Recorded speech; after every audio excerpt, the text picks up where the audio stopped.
I was looking at the best ball rankings and kind of converting them Mhm. into redraft rankings, and it is like kind of shocking about like, okay, like if I assume like kind of the same stuff that I'm assuming for these dudes for best ball, but now I like change what I care about, like who matters and who doesn't Mhm. matter. And it's like, yeah, like Juwan Jennings is kind of a shitty pick, man. Like, don't bother. You know, like he's not going to win you the league. And but I'm like, I like Juwan Jennings. Mhm. I'm taking Juwan Jennings.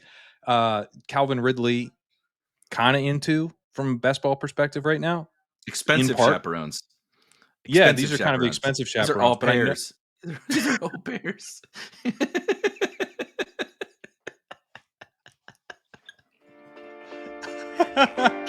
Calvin Ridley's an au pair.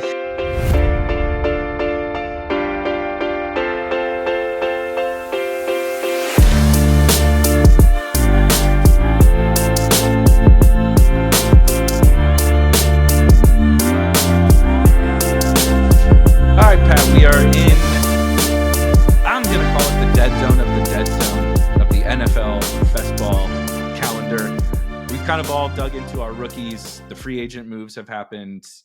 Trades have happened. We still got the draft upcoming, but the draft is really going to kick off the heart of best ball season. Nothing super special is happening at this moment. We're still waiting on Aaron Rodgers and stuff, but nothing crazy. So I think it's a good time to kind of just take a step back and think about some of the just general best ball strategy, roster construction, things that we probably take for granted after. I mean, it's been like 5 years we've been drafting these best ball teams where we were talking about week 17, right? And stacking and how many to take of each position and blah, blah, blah.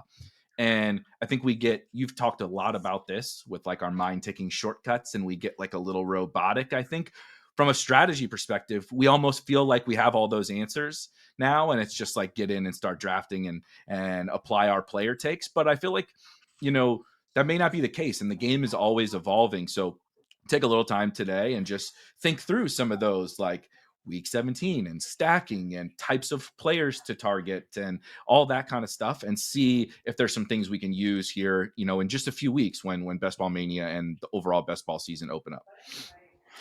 Yeah, when Joe Flacco signs a 1-year, $4 million contract that can be worth up to $13 million with incentives, and that's like the big news. Everyone's running around. Did you see? Did you see Joe Flacco sign? It's time to zoom out. That is a great point. We That's have the sign. we have an NFL news channel in our Spike Week Discord, which of course there's a link in the description.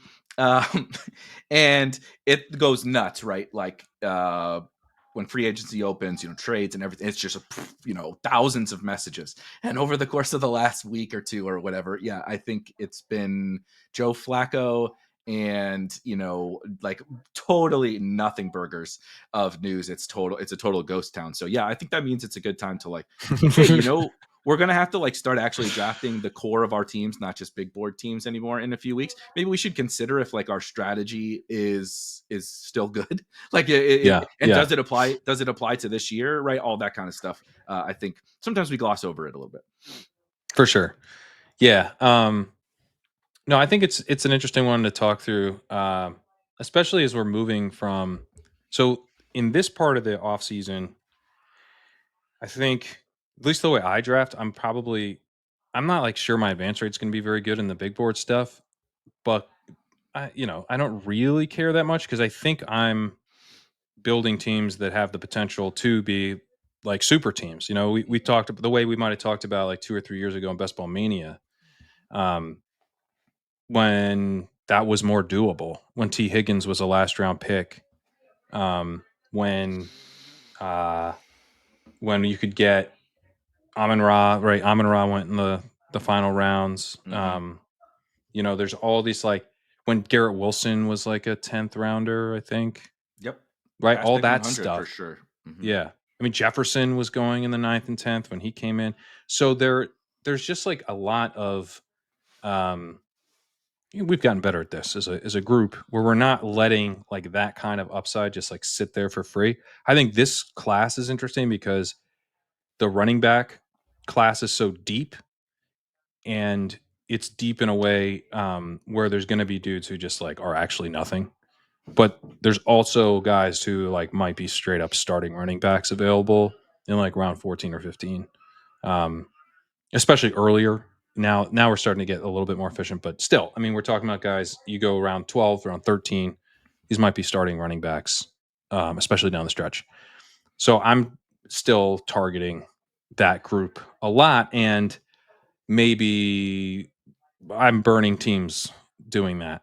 Mhm. But I do think that, you know, and it's also like $10 drafts, max entering. There's one big tournament on Underdog, there's one big tournament on DraftKings. Like it's not like an entire portfolio thing. If I'm a little too hot on the early rookie running backs, I'm not as concerned about it in this little window, because I'll be drafting this summer too. So it's not the only thing I'm doing. But I think what's going to happen in the draft is we're going to get the answers. Um, we'll know much more accurately which running backs are likely to pay off. Of course, people will still surprise us, but you're going to get like, actually, unfortunately, Marcus Yarns didn't get drafted, Pat, and your Delaware boy, who you only drafted a couple times, was an absolute zero. Or you're gonna see that like Damian Martinez was actually a third round pick and is a starting running back, and is not, or maybe he's not like a definite week one starter, but is kind of looking like Damian Pierce did in his rookie year or something, where it's Right. like we need to start considering that this guy might be the week one starter, um, and has no business going down here, and the market will do a good job of enforcing that now. So I guess I think what I'm trying to shift myself to is like understanding that there's going to be like there's going to be a fewer guys than there are now where you truly are kind of swinging for the fences and then trying to focus more on like building teams that are coherent, that aren't just hopes in a prayer, because the prayers are going to be less answered. My prayers have better chance of being answered today than in 2 months from now, because the draft is one of the ways they get answered. Right. Your prayer. I love a good analogy, and certainly the prayer one is funny. But you're praying for, to win the lottery versus praying for, like, I don't know, to find the $5 on the, on Right. the road or whatever. Like the prayer has changed, right? Like we talk about, like the bet has changed. Like your prayer goes from, please, this guy who is probably never going to play a snap in the NFL somehow become, like, not just like a thing, right, on an NFL team, like scoring a significant amount of fantasy points in real NFL games is like, most guys don't do it. Most guys that go even like highly in our fantasy drafts don't do it. Nonetheless, right? Yeah, the rookie running back out of Delaware or whatever. So yeah, the bet has changed. The prayer has changed. But I think our you're outlining the strategy that I think is the best way to do it, especially big board, pre-draft versus post draft. But I also think, like, we developed a lot of our strategies, what you were talking about at the beginning, in an era like this is almost like a second generation of best ball to me.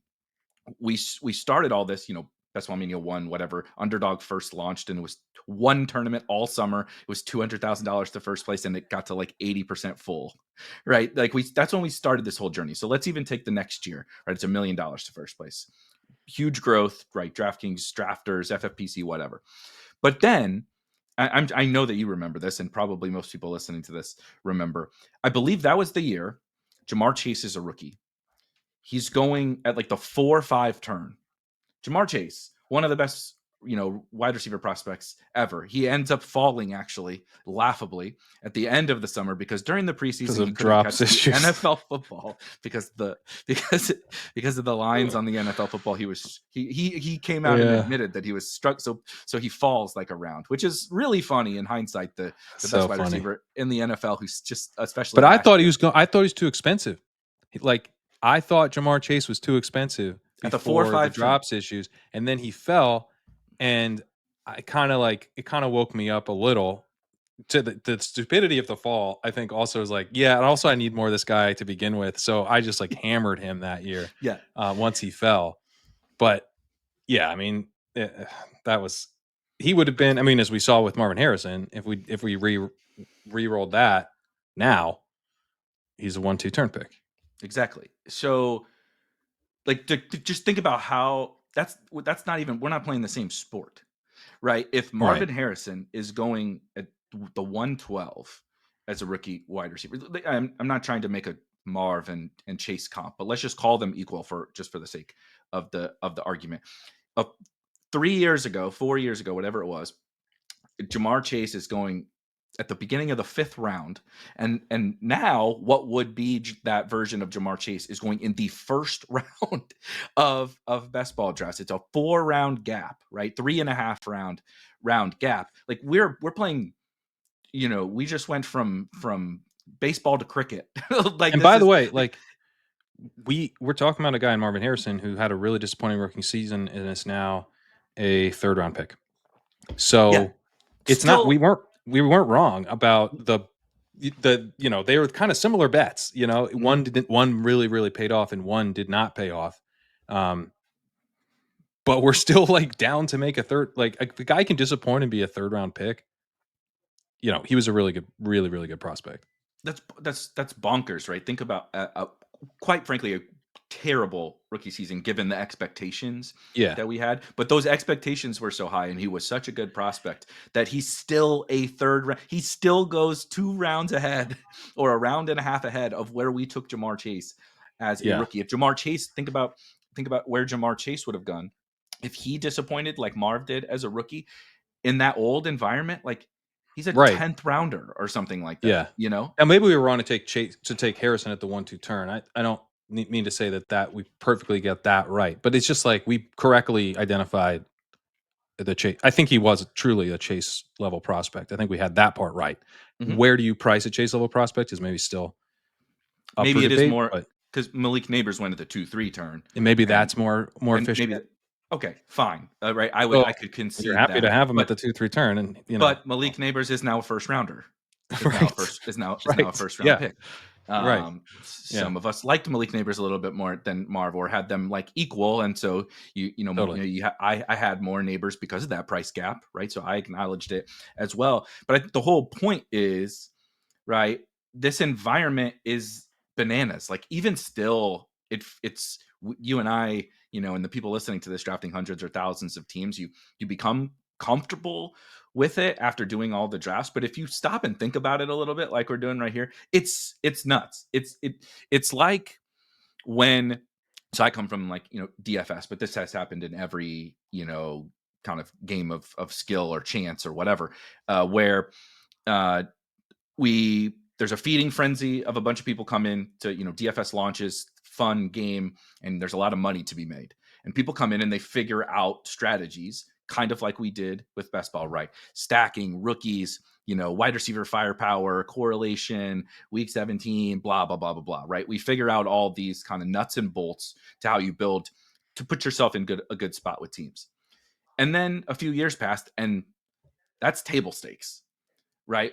I think we've reached the point now where if you don't understand like that it's a playoff format, that all the money gets paid out in week 17, that rookie, all the advantages of rookies, the advantages of correlation, blah blah blah. If you don't understand all of that, you're kind of just dead in the water, scratching off lottery, right? You might as well just go spend that $25 on the lottery ticket and hope that it turns into money. Like, sure, you can win because if there's it's just a snake draft. Like, you're not going to get horrible teams no matter what you do, but you're also like, you're definitely not, getting your money in good. Right, right, right. But we still all kind of just operate like, let's just keep doing that, right? Once we learned that stacking was good in DFS, it was like, well, I know how, right? Get my workhorse running backs, stack a wide receiver, probably 2 wide receivers with a quarterback, play a bring back, play a cheap tight end because tight ends don't score any points, right? And probably play a cheap defense, and like it was like I could create that framework and build a team in 3 minutes on a football Sunday and think, because right, those are the strategies that have worked for the last 3 years or 2 years or whatever, that I'm getting my money in good. But these other people have figured out, Those are the table stakes now. Hmm. Everybody else is doing this thing. What's the next thing that I could do? Right. Then you get leverage, and then you get, people are playing uncorrelated players together. People are overstacking, teams. Yeah. People are doing all Yeah. these different things, and the people get left behind. Right. You see it in DFS. There are still people around and kicking who were able to evolve with the times. And there's lots of people who made lots of money, and maybe they didn't get wiped out, but they just stopped having as much success. And it's like, you always have to be able to evolve with the times. And I've just felt this kind of spring, winter, that I'm not saying we're in that seismic of a shift, but it's definitely a different game now. And I feel We like we might be can't just, to the invention of the bring back level yeah, of stage, or right. you can play running backs and quarterbacks together Yeah, level, you can play maybe. your running. You can play, yeah, or you can play for Seahawks on the same team or whatever. Right. Or you don't have to have a bring back, or you don't have. You You don't have to have a can, bring, right. you That's why can I do. think we might be like to the level of later we'll discover you don't have to have the bring back. Right. Yeah, that But we might we've be, we've reached the yeah. point where it was good. Now everybody does it, and it's not so good, Right. and anymore. And so, like, that's what's really been like top of my mind. I don't like, the hard part is, okay, so what does that mean, What dummy? is it? Tell Are you us. not gonna Give us new stack? Are you answers. not gonna, yeah? Are you gonna draft all the 32-year-olds? Are you gonna, like, no? Of course, that's not the answer. But there's some middle ground here, right, to be had. Yeah. And I think it's easy to just be like, well, I've been successful doing this thing, and I'm just gonna stack my quarterback, and draft some rookies, and draft whatever, the 2-6-8-2 on all my teams, and I'm good, right? Pray to run hot. But there's more to it, I think, that we can start to uncover if we think a little deeper. And I think a good place to probably start is what we were before we hit the record button. We were talking about, like, the differences in dynasty, redraft, and best ball, and what that means for, like, player types and how they fit into our draft plans. Because I think a lot of the times we will think about players as opposed to players as chess pieces in that game. And, like, if I don't want the guy in dynasty, I won't want him in best ball because I'm not excited about him, right? Because I'm thinking about the player, and it's like, he may have application in dynasty and maybe not in best ball, or vice versa. You hate him in dynasty, but he could be a decent pick in best ball type, those kinds of things. Yeah. I mean, I guess one thing I kind of think about, the version of best ball that we're most commonly talking about, the best ball mania style, Mm-hmm. is that it's most similar to DFS of all the things that we're doing. It's most similar to DFS because it's a single week tournament. That's the most important week. The next most important week is a single week tournament. The third most Yeah. important week is a single week tournament. And the fourth least important thing, the least important of the four, is a 14-week season long tournament.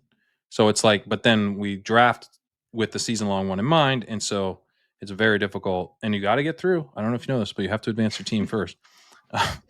But You can't you, win. You can't win. You can't score the most wins in week 17 if you don't advance. if you don't advance, that is true. It's factual. No one's ever told me that before, by the way. Yeah. That's it. This is the first time. But I think that it's most similar to DFS. But in that sense, that you have to win 3 uncorrelated, single week tournaments.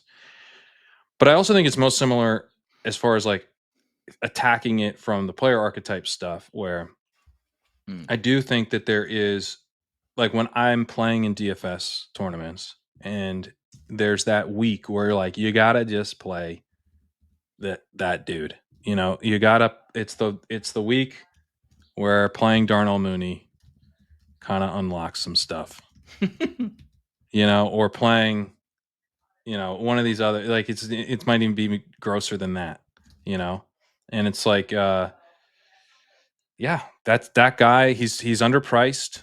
He lets me do other things I want to do, and I don't like this player, and I don't like that I have to put this guy in my lineup. But in DFS, you kind of quickly get over that because you see, like, points per dollar. He's insane. It's like it's not always just one guy. There's a variety of guys, but, like, these are the guys who, like, help you accomplish what you're trying to do, even if you don't like the player that much. And there is something to me with best ball where, like, I don't want to get overly in that mindset, but you do. But I'm kind of programmed the other way, where I'm, like, thinking about, like, redraft. I came, come from, like, redraft dynasty, and I'm thinking about like who are the guys that are going to be absolute smashes, game changers, and not really considering that like Josh Palmer's like probably a little underpriced right now, but like he probably is. Right. On You the know? DFS slate, you would 100% hear someone say he projects well for his price He projects or very well whatever. for his price. Mhm. Yeah. And I do think that post schedule release, when we get the week 17 correlation and you know, we're we're like maybe a little more focused on correlation than we are now because there's not these like big rookie swings that available everywhere, and the way to get an edge is to kind of lean more into the table stakes stuff that you're talking about. So like maybe you've got um you don't even have Allen, but you're kind of building in a Bills stack. You've got some other quarterbacks. You've Mhm. got a Bears thing going on. You have 49ers thing going on. But you also have some Bills, and you're like, yeah, I've got Shakir. I'm going to add Palmer, and I've got Shakir, Kincaid, and Palmer, and Bills are going to be a good passing offense, and I'll make up the difference at quarterback because I didn't have to spend my third round pick on a quarterback. My third round pick will outscore, my third round pick plus my quarterback points will outscore Allen plus their 10th round Mhm. pick or whatever, right? So stacking without the quarterback is something I like to do, and um, you take a swing on those guys like a Josh Palmer. It's something I'm trying to become like a little bit more open to, especially when they have roles and um, they're like okay. So I've missed on Thielen, who was like annoyingly helpful 2 years ago. I've missed on Mooney, who was annoyingly helpful. That guy who's like pretty clearly going to be like a starting outside wide receiver for an offense that you know could be kind of interesting, that I'm interested in spending some capital on, um, even if it's not like an elite offense like the Bills. That's like one where in the spirit of this game is pretty similar to DFS. Ultimately, I am trying to be like a little more open minded to those types of plays. And in continuing to use the DFS example, like you get that like every week almost. There's generally not, certainly not anymore, um, a ton of there's not the $3,000 on DraftKings backup running back, right, that projects for 23 points or what. Like when Zach Moss gets hurt, Chase Brown is already 6,800 or something like that. So what happens is it's projectable volume oftentimes at wide receiver, where you're like, if I want to get Jamar Chase, there's probably Pop Douglas down here that's like, he's gonna get 8 targets. And like you said, he may not be the piece that wins it for me, but he may allow me to find and fit the pieces that are going to win it for Yeah, me. And there is some functionality, right? And again, I think we all come from like, because redraft and dynasty and stuff were before, right? It was the foundation of what fantasy football is. Best ball was not. You still come from that mindset of like, I think like you and I, not everybody, but like, I'm never gonna start that dude anyway. And like, what are those right. What's usable the weeks? point? What is even the point, right? Like, even if he's a hit, right? Even if I was saying this before we hit record, like even if this guy's a double, because he basically functionally can't be a home run. I'm not saying Mooney and stuff, but like a Pop Douglas, like right, like just Right, that's probably what Josh Palmer is. Like even in a really good Josh Palmer season on the Bills, like okay, we got a double. It's like double's great. Doubles help you score runs, but the double didn't, you gained 2 bases, right? Somebody right. else had to come in and hit the home run or whatever.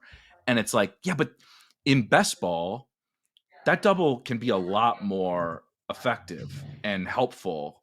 And I feel like I definitely still, that's probably the biggest struggle I have is like, I know that. And I feel like I've acknowledged that fact. And I still, May comes around and I'm like, I'm just I'm not not fucking taking this clicking. guy. I'm not doing. I'm like, Yeah, I'm just not. I'm like, how could he really beat me?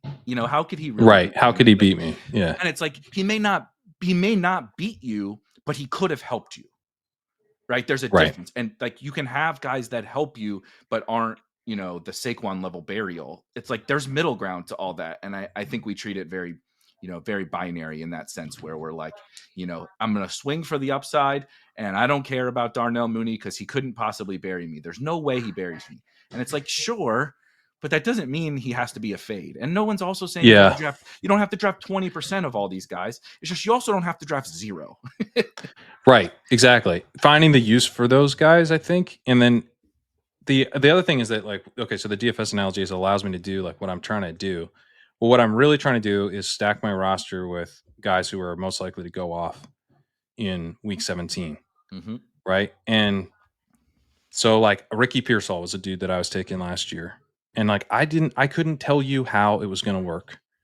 And I was wrong. Anything I would have said was at no point did I say, well, I think that Debo's going to get fat and Ayuk's going to tear his ACL, but the 49ers are still going to pass because they're going to play the Lions, who are just like absolute monsters, but whose defense has completely collapsed. CMC has one calf. Also, then Jordan Mason got hurt. The defense got way worse. And the Lions are the second coming of, the greatest show on turf. Yeah. The Lions are the most aggressive team of all time. That maybe I could have.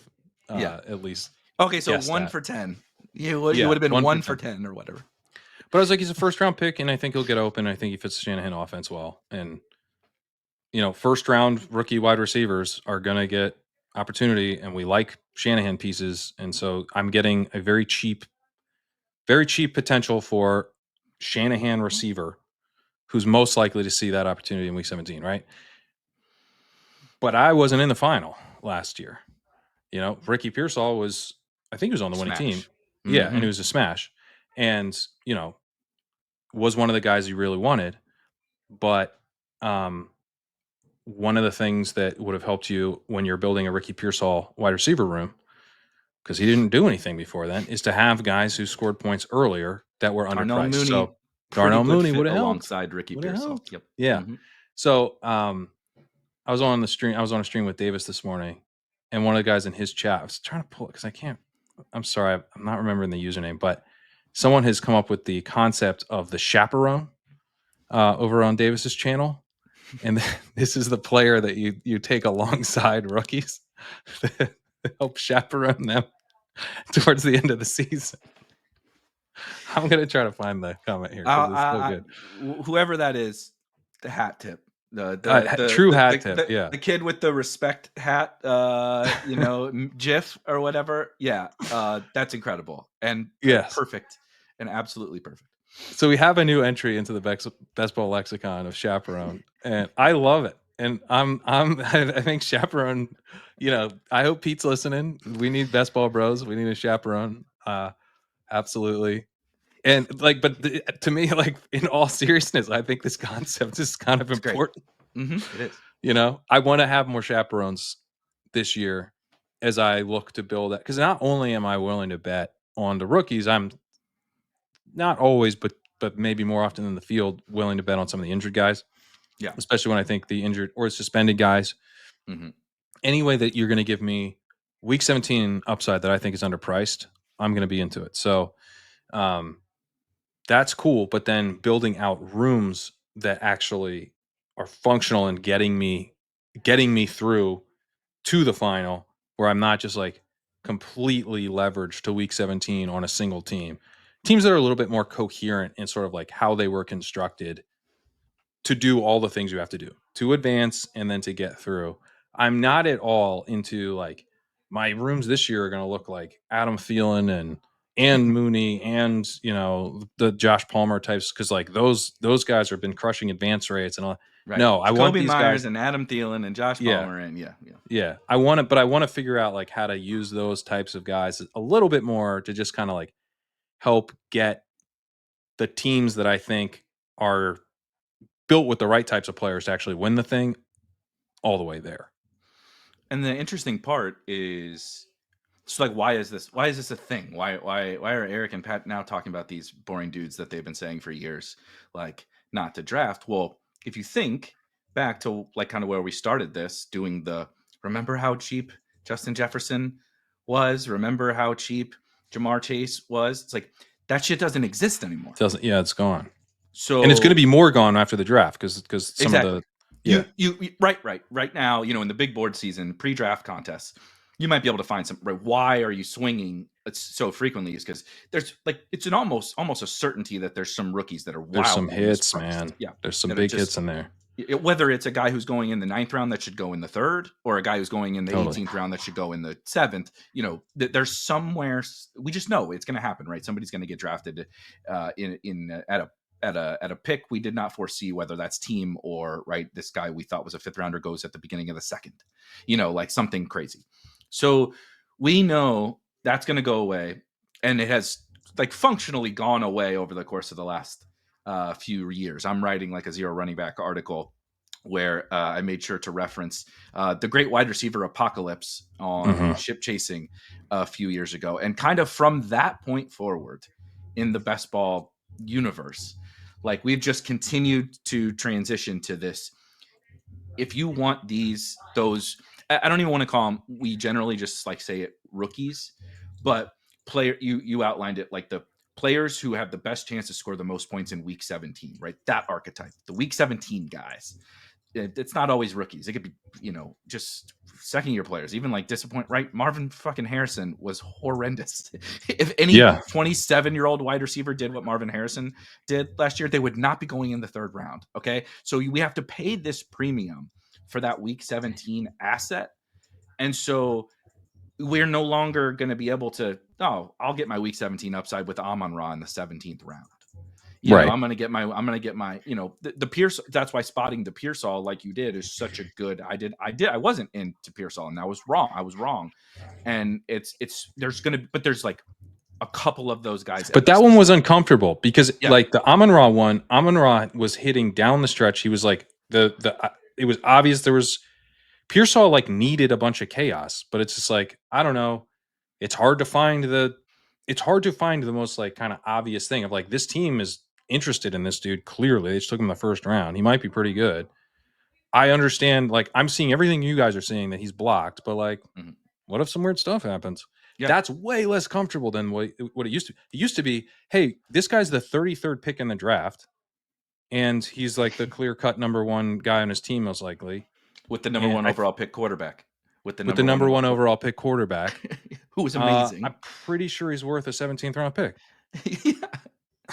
Right. 17th round picks now, especially at wide receiver, are either completely old as dirt that we know 100% are not good, or may not be on an NFL roster. Totally. Like that there are no like, oh yeah, this guy was a 3rd round pick in the NFL draft and he might, be the wide receiver 3 on this team. Like that guy goes in the 12th round now.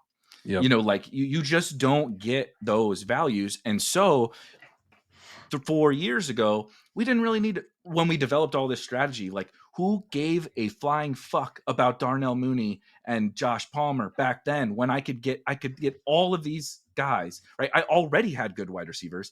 And then you're giving me these awesome rookie prospects who I can have my cake and eat it too back then. Yeah. Now that cake is a lot pricier. You fill yourself up on this expensive ass cake in the first 10 rounds. Right. And it's like, and now you're actually, you're screwed for week 1, right? You're like, I took JSN, and okay, but you spent a 5th or 6th round pick on him as in his rookie season. And like he helped me get, when I made the finals 2 years ago, it was on the back of JSN touchdown in week 16, he was helpful. Me too. That used to cost a 17th round pick. Now it costs a 5th or 6th round pick. So like, do I want to like not pay for week 17 upside? No, I still think that's like, it's still underrated, but just because it's underrated in terms of what you have to pay for from an ADP sense on average, doesn't mean that like, I want to just have a team that's like completely built for week 17, because you do have to advance, So I just trying to like, as we like completely rearrange the prices, like actually, this dude's going to be coming up here now into the 4th round, Tet McMillan, who might be going in the 20s, who's, ultimately probably going to be like a similar level bet to JSN. Yeah. Is still going 2 rounds earlier than JSN did. He's a worse bet, probably. I mean, I would say similar bet personally, but a lot of other people would probably say worse bet than Rome Odunze. He's going around ahead of Rome Odunze.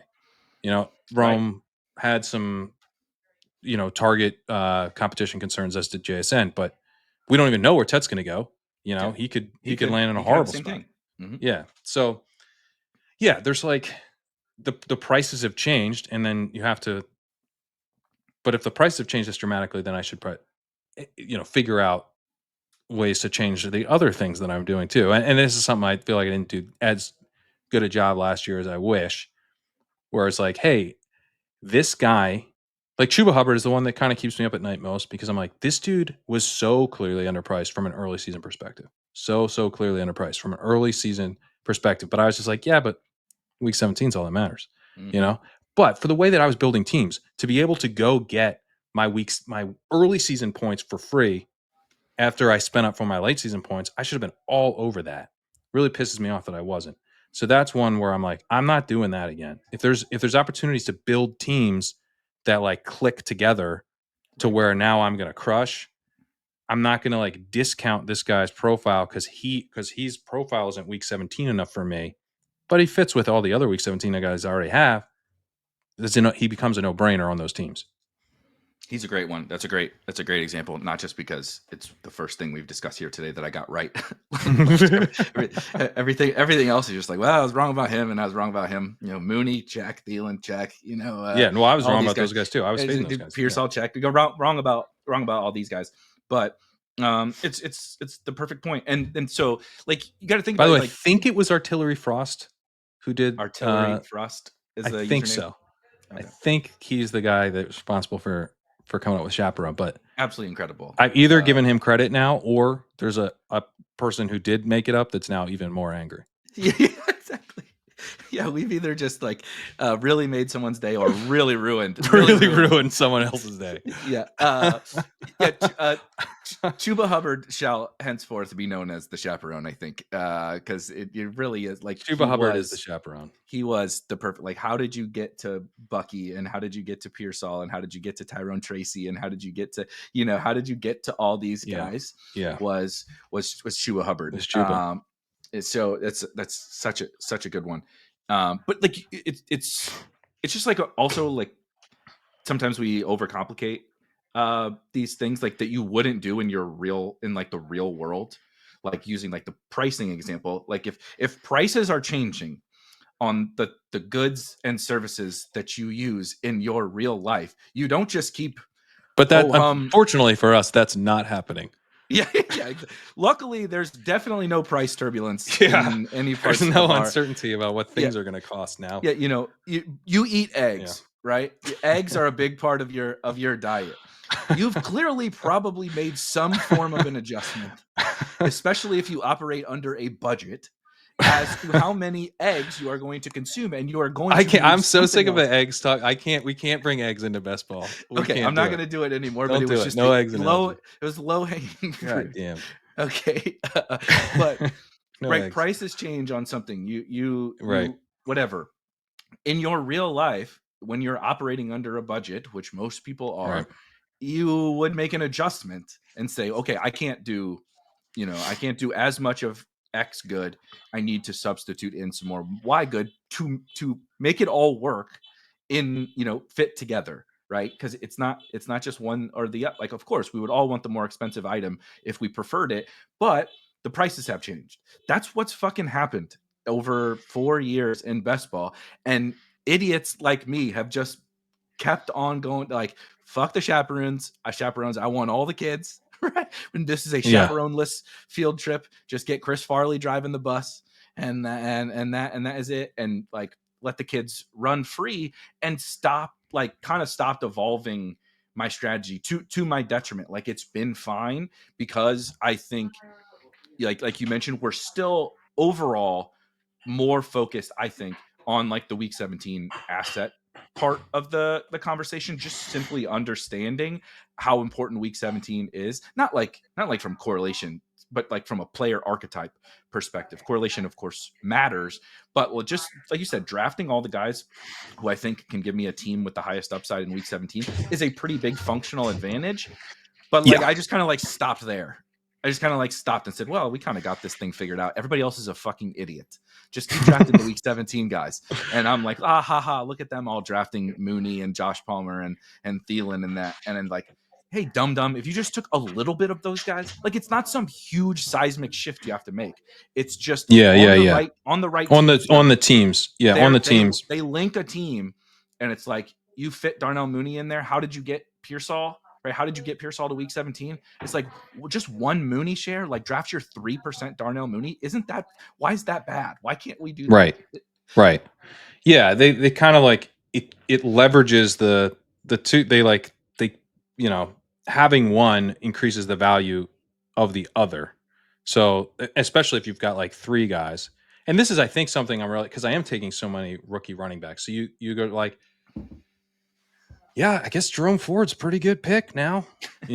He's gonna be the running back 2 probably in Cleveland. There's a chance he starts the season as the running back 1. Right. Mm-hmm. I doubt it, and so does everyone else, which I get. But like, he goes around Rashad White, who at best is the running back 2. He goes around Blake Corum, who at best is the running back 2. He goes around all these guys that are clearly blocked right now. What, I don't even know who he's competing with. He might be competing with a day 3 guy. Mm-hmm. Like he might be, and he's not a home run. I'm not like, but I've already taken. So like when I go through and I'm like, okay, what does this team need? The first thing I'm thinking is, does it have firepower for week 17? But if it does have firepower for week 17, I'm trying to be less that like, now some of my teams are built fairly rookie heavy. But I'm kind of thinking like, I'm probably like, I'm hoping those teams are like, I'm hoping some of these are straight up home runs in the draft. And then some of these other guys were like the tax I paid to find the other guys. And it's like, yeah, it's different now. It's different now, but post-draft, before the post-draft is different. I can't do that anymore. So like, what am I'm going to have to do more of the thing of like, I'm taking a guy who's just boring. Last year's Rico Dowdle. This is something I did do with Rico Dowdle. Yeah. And I don't want my like whole game to be about like finding Rico Dowdles because they're not that valuable, but it is valuable to find a guy in round 13 or 14. And he moved up, but there was a while that he was going around there. And finding that guy and then pairing We're all him, trying to figure out who did that, by the way. Yeah, I know. Yeah. So maybe I won't write an article about this year's guy, but it's like you get the ability to. It's a way to unlock some of the earlier spend on the late season upside because I don't want to have to. I really don't want to have to pivot because I mean this would be another pivot. Is like I will just bet on advance rate guys early, and then I'll just kind of sprinkle in some true dart throws. The grossest versions of the T. Instead of T Higgins, I'm going to get, Jermaine Burton. Right. You're going to have a whole shitload of Jermaine Burton. It's a lot with that strategy. Yeah. Yeah. Roman Wilson. Like we're finding more just straight up zeros in that range. Like you're taking Jermaine Burton ahead of where T Higgins went. You're taking Roman Wilson ahead of where T Higgins was going in drafts. Not even when a starter on his own right. team. Chase Claypool was like not drafted that much, I don't think, in his rookie season. He was a second round pick. It's different. So I don't want to have to in this environment. I'm not going to just like not build with week 17 at all. And so I still think the way things stand that I'm better off paying up for week 17 and then trying to backfill the week 1 a little bit. I suppose we could get to a point where week 17 is overpriced and you're kind of betting on just like building good teams and then taking some flyers later, but I don't think we're there yet. So it's more about trying to find these guys that are underpriced. Market's just kind of grossed out by them for whatever reason. And they're actually like really nice fits with some of the sexier guys that you take earlier. Yeah, I think that's what the market has given us. I think, certainly you could do what you mentioned, but then you're kind of, so you're still paying expensive prices for the kind of advance rate guys. But then you're getting the worst versions of the week 17 guys that we have ever gotten ever. Like that's not even hyperbole. because, like you said, it used to be T. Higgins, Chase Claypool, right? Justin fucking Jefferson. Like it used to be like first round and second round picks, really, really good prospects. Now it is Jermaine Burton and Roman Wilson and Malik Washington and Jordan Whittington. Like Yeah, these aren't even Jordan good Winnington. football. Yeah, These aren't even good football players, I mean, right? we did have At least, Puka a couple years ago, yeah, so yeah. that was So nice. it does. I'm not saying it's It will nothing happen. is. It will Yeah, happen, right? These things are going to happen. but even But Puka, I'm not sure. Like, I don't because I don't think I I'm not gonna put up with myself sleeping on a Puka, And so it's like, hey, you like the offense, you like the coach.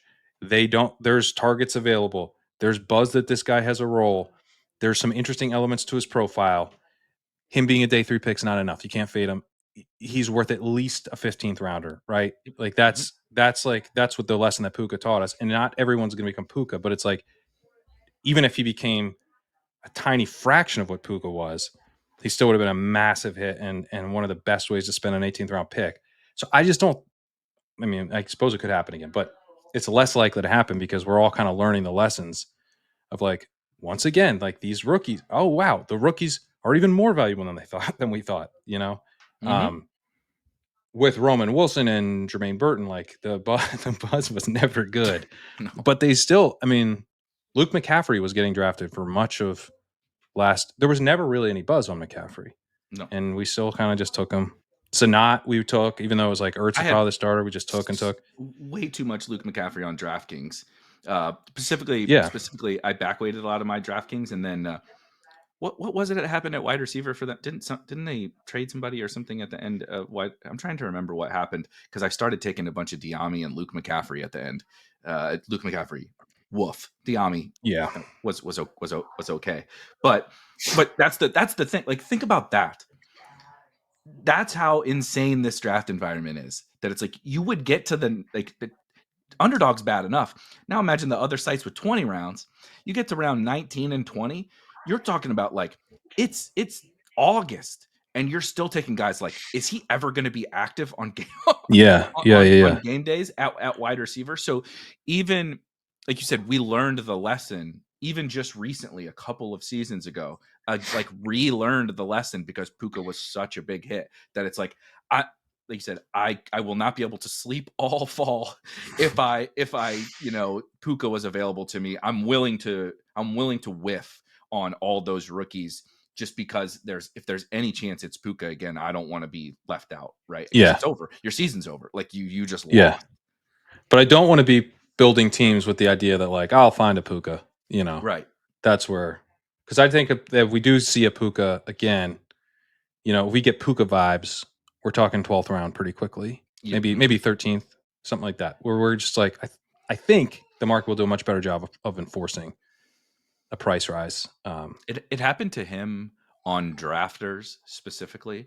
I do think, admittedly, I was just reaching like insane amounts and at the very end of the draft cycle that year. But it was like the preseason for Puka. Like it's just so hard to even imagine what Puka vibes would be in another situation because the Rams are also so unique in that Mhm. McVay does not hide. Like he shows us his cards. He shows us his hand in the preseason.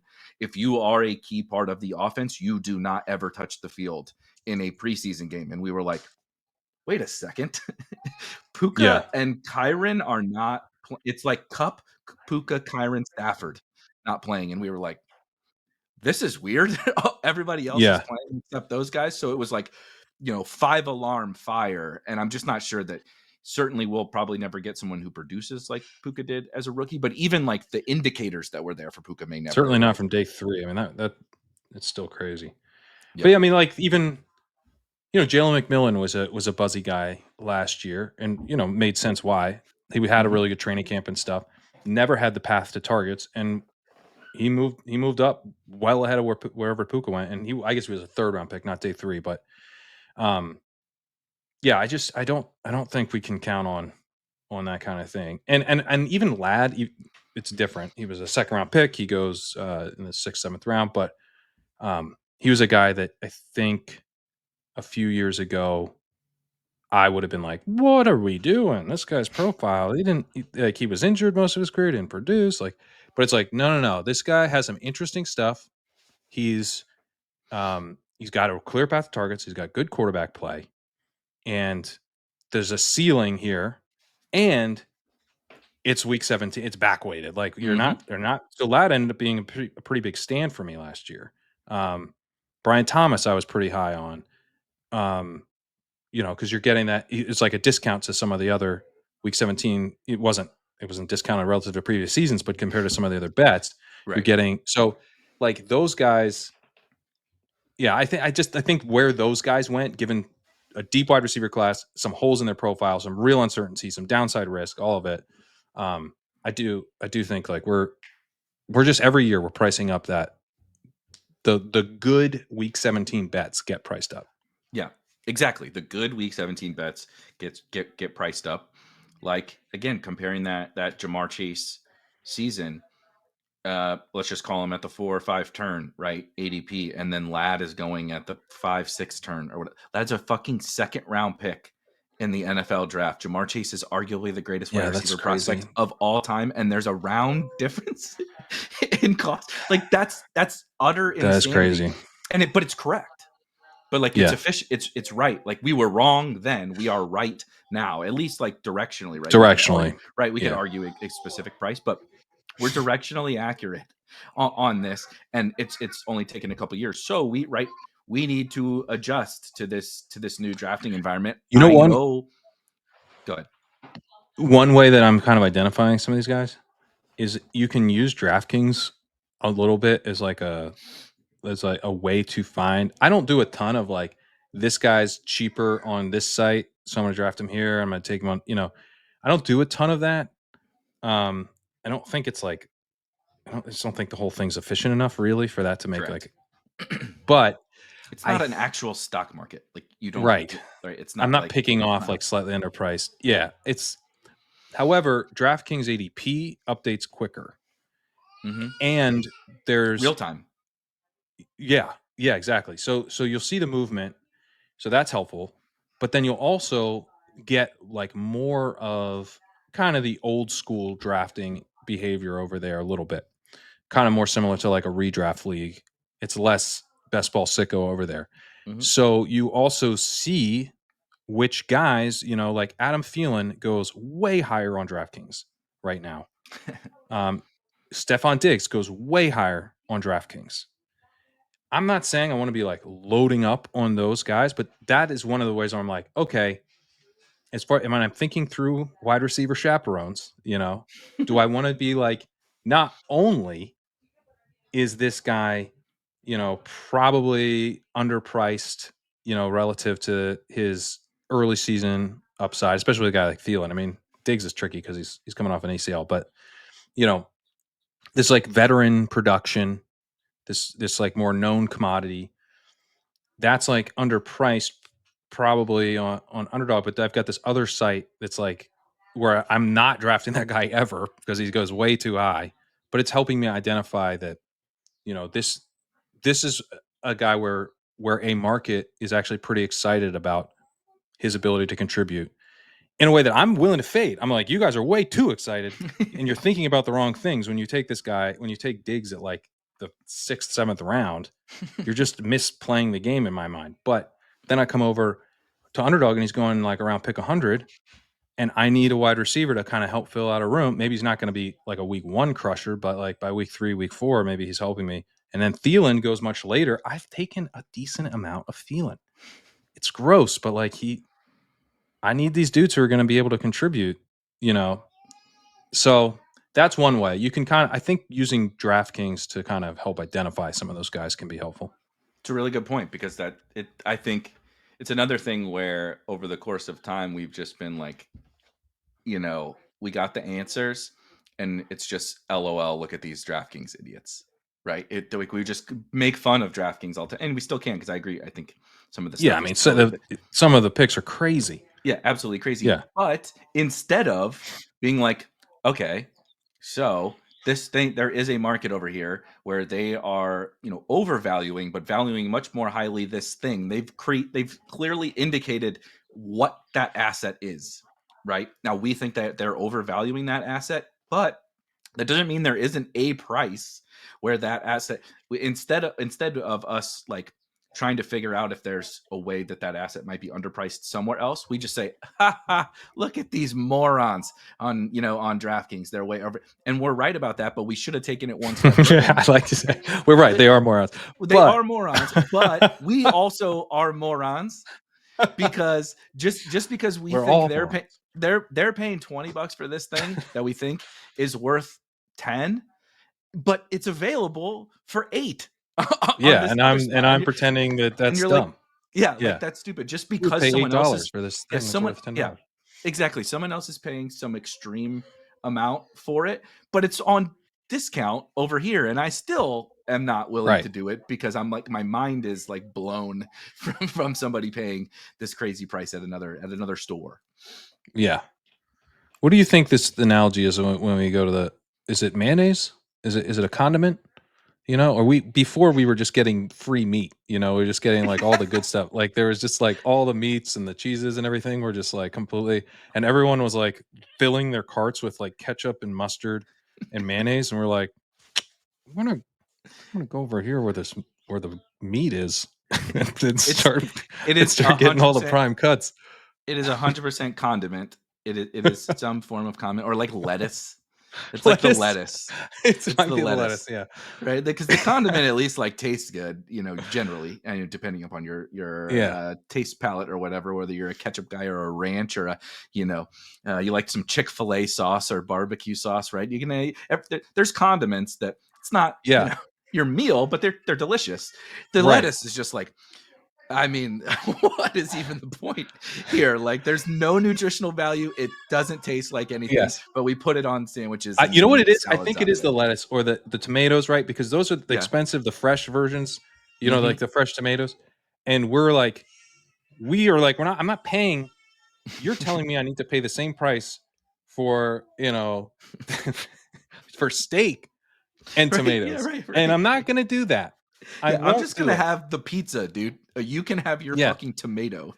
but if I'm getting, let's say I'm getting I'm getting some really great hamburger meat. And now I have to pay up for it. I have to pay a reasonable price. Pickles aren't so bad. Pickles. I'm not paying for the tomatoes. You can keep them, but I've got the hamburger. Got some cheese. I can throw some pickles. I can throw a little mustard on there, cheap mustard and some pickles. That's fine. That's fine. But before I was just eating, It's true. and look, a potato bun. Potato bun is fine. I've got the good stuff in the middle. Before I had a pile of hamburger meat, and I couldn't get anyone to accept it as a meal. Take this. Will this get me into the final? No, why not? Yeah, yeah, that's so true. Like they ordered a cheeseburger, and like imagine you went to the restaurant, you ordered a cheeseburger, and they just brought back this mound of fucking beef and slapped it on a plate, and you're like, yeah, where's the bun and No, all the dude, other this stuff? is not gonna work. Yeah. Yeah. Yeah, imagine that being an acceptable restaurant, Yes. and that's just how we were drafting teams. That's just how we I were drafted a drafting pile of teams. hamburger meat. Yeah, which, I mean, hey, it fed us and we didn't die, but it wasn't the best Yeah. use of our money. I really like think, obviously these are like silly analogies, but that's kind of for the last like year, maybe 2 year and a half, whatever. It was like the market was so bad in those like especially those first 2 years, right? The wide once we hit that ship chasing wide receiver apocalypse where everybody decided we were moving every functional wide receiver and rookie up 4 fucking rounds or whatever. Like before that, it was like, I'm not saying the And then game we was were gonna do easy. it again and again. Yeah, and again Yeah. and again. I'm not saying the game was easy. I'm just saying the market was wrong. Like the prices were wrong. Yeah. And so For the game we were playing. the Yeah. game's still very hard. But the market was just so wrong that like we fell into this like, well, we got to figure it out now, right? We got it figured out. But now the game has changed. Like, shout out Leone, like with the manifesto and stuff. It's like if you will go back and you study the manifesto now, it's like it's a the game. We're not even talking about the same game as the data that was being analyzed, multiple seasons ago. But I didn't net like in some small ways, right? Chuba Hubbard or Rico Dowdle or whatever. In some small ways, we adjusted appropriately, but I could never really fully like get that monkey off my back of like you can't take that, like you can't take these kind of Yeah, guys you can't take these kind of guys. or And not even just individual players, right? Like structuring your team. There's other ways that we can do this, and I was just like, nope, this is how you draft a good best ball team. The market is wrong about right running backs and rookies and wide receivers and whatever. Wash, rinse, repeat. it is interesting too because I'm starting to work on redraft rankings because I didn't do a good enough job of doing redraft stuff on the site last year. So I'm trying to focus on make sure that that's beefed up. And I was looking at the best ball rankings and kind of converting them Mm-hmm. into redraft rankings, and it is like kind of shocking about like okay, like if I assume like kind of the same stuff that I'm assuming for these dudes for best ball, but now I like change what I care about, like who matters and who doesn't matter, and it's like yeah, like Juwan Jennings is kind of a shitty pick, man. Like don't bother, like he's not going to win you the league, and but I'm like I like Juwan Jennings. Mm-hmm. I'm taking Juwan Jennings. Calvin Ridley kind of into from a best ball perspective right now, in Expensive part. chaperones. Yeah, these Expensive are kind of the chaperones. expensive These are chaperones, all but I know pairs. These are all pairs.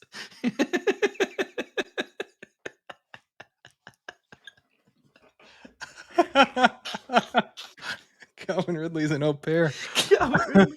It's the open. I might just make Adam that the Thielen's title the of the video. chaperone, and Calvin You Ridley's the figure au out what pair. that means. Yeah, I said it, and I don't know.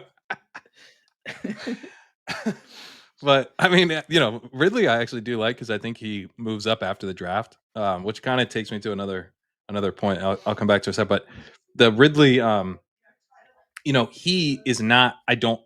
I, maybe you could say he does have upside because Ward, could be so good, and then, but like there are these guys that they don't really have, like Jacoby Myers. Yeah.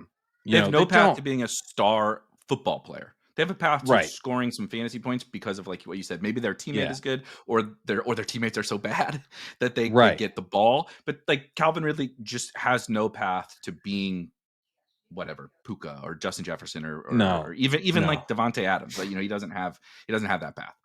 Especially like I think Myers is probably even better. Yeah. Where like he's useful. I think he's useful, especially the Mhm. way that I'm building rooms and the way that I'm building rooms right now. And I know that I'm going to have not just a bunch of you know chances to take rookie wide receivers, but also I'm going to have a fair amount of rookie running backs probably. And like I need to score points in the flex, and so it's a Right. whole. So these getting a Ridley, getting a Juwan Jennings, getting a Chris Olave, he's got obviously concerns about how many games he plays and stuff, but I know who he is. Mhm. He should be out there week one, all that. So yeah, those guys, I am trying to take a little bit more of, but when it comes to redraft, I'm gonna actually like flip my brain the other way and be like, what's the point of Jacoby Myers? Like I don't just like separating these games more and more and having my rank. I think my rankings this year are going to be like pretty different redraft versus best ball. And really trying to focus in on the type of like the archetype of the player to kind of help make that distinction a little bit. And just understand like these guys are like less useful in redraft where you need to decide to start them and you're trying to hit you're mining for league winners. Not that I don't want to obviously Bowers, was a guy one of the best picks last year. I don't want to like not do that in best ball. I still think that's important. It's just that the guys who aren't that still have some value as Right. you put teams together. It's not. We're not saying. I know it's been a lot of talk about seemingly boring players, but the point isn't to not draft the superstars and the home runs and the awesome week 17 bets. We'll talk plenty about that. Like Brock Bowers and Jaden Daniels were two of my Malik Neighbors. Like Yeah, these are my that's like highest. still the core of what we're trying to do. Yeah, Yeah, but yeah, I think we've all established that that's what we're doing, right, for years yeah, and years, and yeah, that does not change. You started it off at the very beginning of this whole conversation, just being like the week 17 thing is the most important, and it's even still undervalued, right? So that point A, that's kind of the game that we're playing is the week 17 production upside, whatever.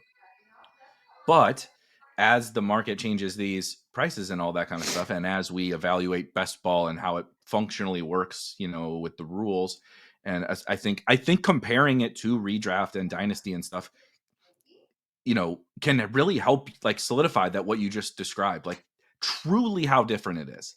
Like when you get into a redraft draft and you get to that Jacoby Myers ADP, you're just like, why? Like what could this ever possibly do Yeah. to Yeah. help this team? Because you have to set a starting lineup because blah blah blah. But in best ball, these chaperones, like you can clearly outline the way in which they help your team. You also have a portfolio perspective in best ball that I don't think you have. Like I know like you guys draft a bunch of main event and season long teams and stuff like that, but even then you may want to get some exposure to certain guys and not be like 100% on a player, but like drafting a whole shitload of a player that you could eventually cut, right? Or in your home league trade, you can find like true impact players on the waiver wire, right? Like the Puka or Kyron might be on the waivers. These like there are guys that you can add to in the Yeah. redraft game that you just can't, right? You can't do in best ball. And so like whiffing on some guy and so the home runs are all that matters That's all that in matters. that Yeah. in that game format. It's all that matters. Yeah, and kind of taking the guys that are like going to score okay, but not crush is it's just rarely all that helpful. But it's much more helpful in best ball. I mean, so my top running backs by exposure right now: uh, Will Shipley, Oh my Tyler God. Algier. We are going to be having Will Shipley's not going to be cheap. I'm going to tell you this right now because he is like every Spike Weeker's highest own. He's mine. Yeah, He's it's yours. crazy, He's man. like the price is absolute insanity. So enjoy it for now because when we get to May and everybody starts drafting, Yeah, he ain't going to be cheap anymore. it's I don't get why he's completely free, but he is. Other backup Shipley, running backs not on the fucking Eagles go like 7 rounds ahead of him. And he was a good prospect and he's a second year player. yeah, Fuck, he just had a huge playoff game. Everybody I watched know. him and like I don't know why he's so cheap. Algier, another just pure handcuff. Mhm. Scattaboo, Omari and Hampton. I'm going to skip a couple guys. DJ Giddens, Brashard Smith, RJ Harvey, Quinshot Judkins, Trey Benson, Damian Martinez, uh, Jordan James, which I'm still in, Dylan Sampson. Okay, I'll stop there. So then the guys I skipped Tyler are Algier's really raising the average age of that list, by the way, which he is is. hilarious because he's not old, but he is the adult in the room. Well, here's the chaperone. Here are the actual adults in the room. Here are the chaperones: Travis Etienne, Mm. Jordan Mason, who's a classic guy who's like not worth taking in redraft, but I think is actually a pretty strong best ball I pick think right he's an now. awesome best ball pick. Yeah. Chuba Hubbard, uh, who's going in like the 6th now, and who's my last chaperone? Oh, I'm taking Jerome Ford. Jerome Ford is my Yep. last chaperone. So those are the chaperones. Genty's just down a little bit below that. Brees down a little bit below that. That's where you start to get just guys I like that are a little less like, but you can see They don't maybe that I'm fall into those buckets, right? They don't maybe they don't fall into they're not as the clean yeah. into the Yeah. buckets. Yeah. Mhm. But you can see that I'm doing, I mean, okay, let me do a receiver. So Alec Manor, Tet McMillan, skip one, Jaden Higgins, Torrey Horton, Jalen Newell, Travis Hunter, Jack Besh. Okay, so that'll those are like the clear cut, like just I'm swinging for upside. But in that mix was Juwan Jennings, who was 3rd on the list. Michael Wilson, who I think is still a starting outside wide receiver. He's free. Mm, Adam, I know it's not fun. Adam Thielen at 16%. So he's behind Jack Besh, but those are the wide receiver chaperones that I have. So at wide receiver, because they're cheaper, I'm taking just like more of the scratch mm, offs and mhm. less of the guy, because I think my rooms are like a little bit more filled with actual starting guys this year. The wide receiver class isn't as strong. Not Right. taking Golden's gotten priced up now. Abuka, but They're paying Hunter a big premium for Matthew Golden because of the weakness of the rookie class. for sure. But the NFL's gonna pay that premium too. Right. That's what I'm saying. I'm not saying it's Yeah, not warranted. I'm just saying yeah, in last year, I mean, Last year's class, Last year's he's class, he's not definitely this. just a second round pick, like Yep. in a way. Mhm. But yeah, I'm trying to. So I am still drafting like a lot of rookies, a lot of late season. Rashi Rice, I don't know if I mentioned him. He was just He's my highest owned wide receiver. yeah, he was just the next one down, and I'm trying to draft more of him. So I've been starting to take him over Worthy a little bit actually. But again, he's back weighted even if he's not Yep. a rookie. So that is still the primary goal, but I'm still I'm trying to figure out like which guys fit with these teams and being a little bit more open minded that way. The one kind of to move to a slightly different topic would be the thing that Calvin Ridley kind of jogged my memory on. I do think that one area that the market has not gotten all that much better at is stuff's not really priced in until it's actually priced in, until it happens. So like last year, Drake London was going, I think in like the 4th round, because everyone was so sick of the Arthur Smith stuff and just the Desmond Ritter of it all, And they get Kirk Cousins, which was probably at least a 50-50 chance that they were going to get Cousins. Mhm. But it happened and he jumps up to like the 2-3 turn and then quickly moves up to the 1-2 turn or the early second anyway. And I was just like, "What? I thought we priced this in." Like I kind of got Didn't we caught all up. already agree that this shit was happening? Was likely like that they, So I'm taking a bunch of Ridley right now because I don't think that Cam Ward's priced in. I don't think he's priced in. He should be priced in, Yeah. but he's not. I think my bet is that Ridley's going to be like a 5th round pick. And you're going to have people telling you, dude, Cam Ward, he's a huge upgrade on Levis. Don't you know that? Like, yeah, but didn't you know that this was like already going to happen? So I'm not counting on people to have baked that in. It hasn't happened yet. Calvin Ridley, I think is underpriced based on where I think basically I'm banking CLV on Calvin Ridley because people are still they're not giving him full credit for Cam Ward when at this point you should. So stuff like that. I'm trying to get in front of stuff like that. I like that. It's definitely true. I think the hard part with situations like that is when is it, or not just when, is because it's not always one or the other, but how much is it that the market just reacts to news always, whether it's priced in or not. They're going to, sometimes it will be double counting, right? Sometimes it will be, I'm not saying it is, this is the efficient price for Calvin Ridley with Cam Ward as his quarterback. But then even still, when it happens, right, we're going to move him up because like you said, it just happens whenever, right? They don't react until the news actually occurs. Like speculation and all that, like maybe a like little smidge like of a move up, but once it's like we're always, the royal we is always looking for something to latch on to get excited about a new guy. And it's like as soon as that thing happens, like you said, oh, okay, Cam Ward is officially a Titan. I got to move Calvin Ridley up a round or 2 or whatever. And it's like sometimes it is hard to understand when is that just the market. That's what we do. We overreact to things that happen. And when is it like that wasn't baked in?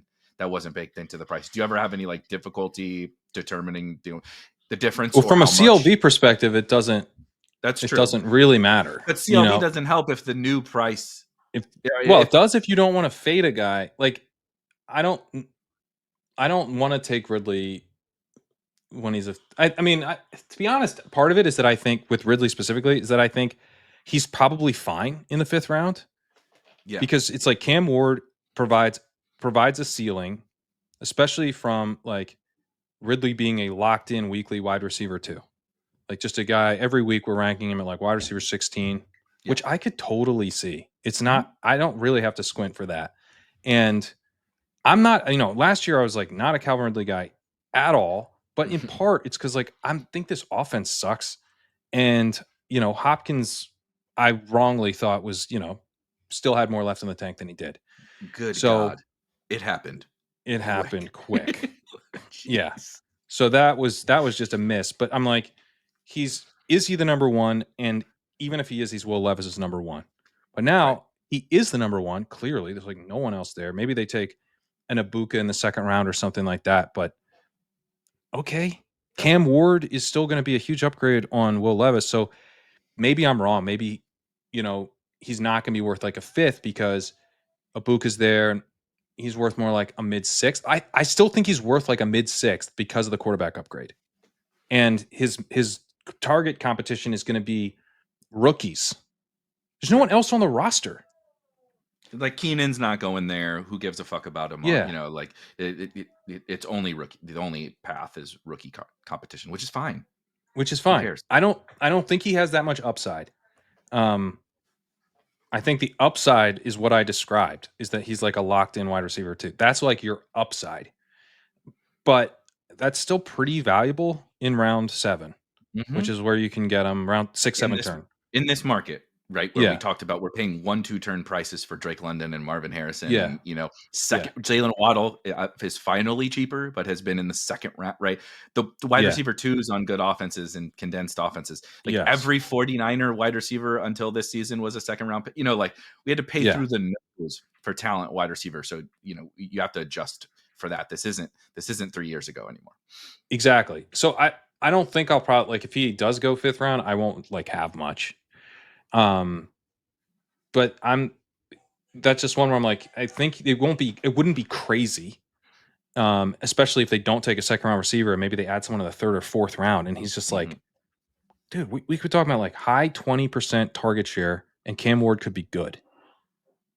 I mean, that's upside, like 6th round. That's not 6th round, that's a 6th round winner, So that's where I do see that, like, him moving up. I think he should be going higher than he is now. Like, I actually think he should be going higher than he is now. And I think he will go higher than he is now once they draft Cam Ward. Right. Right.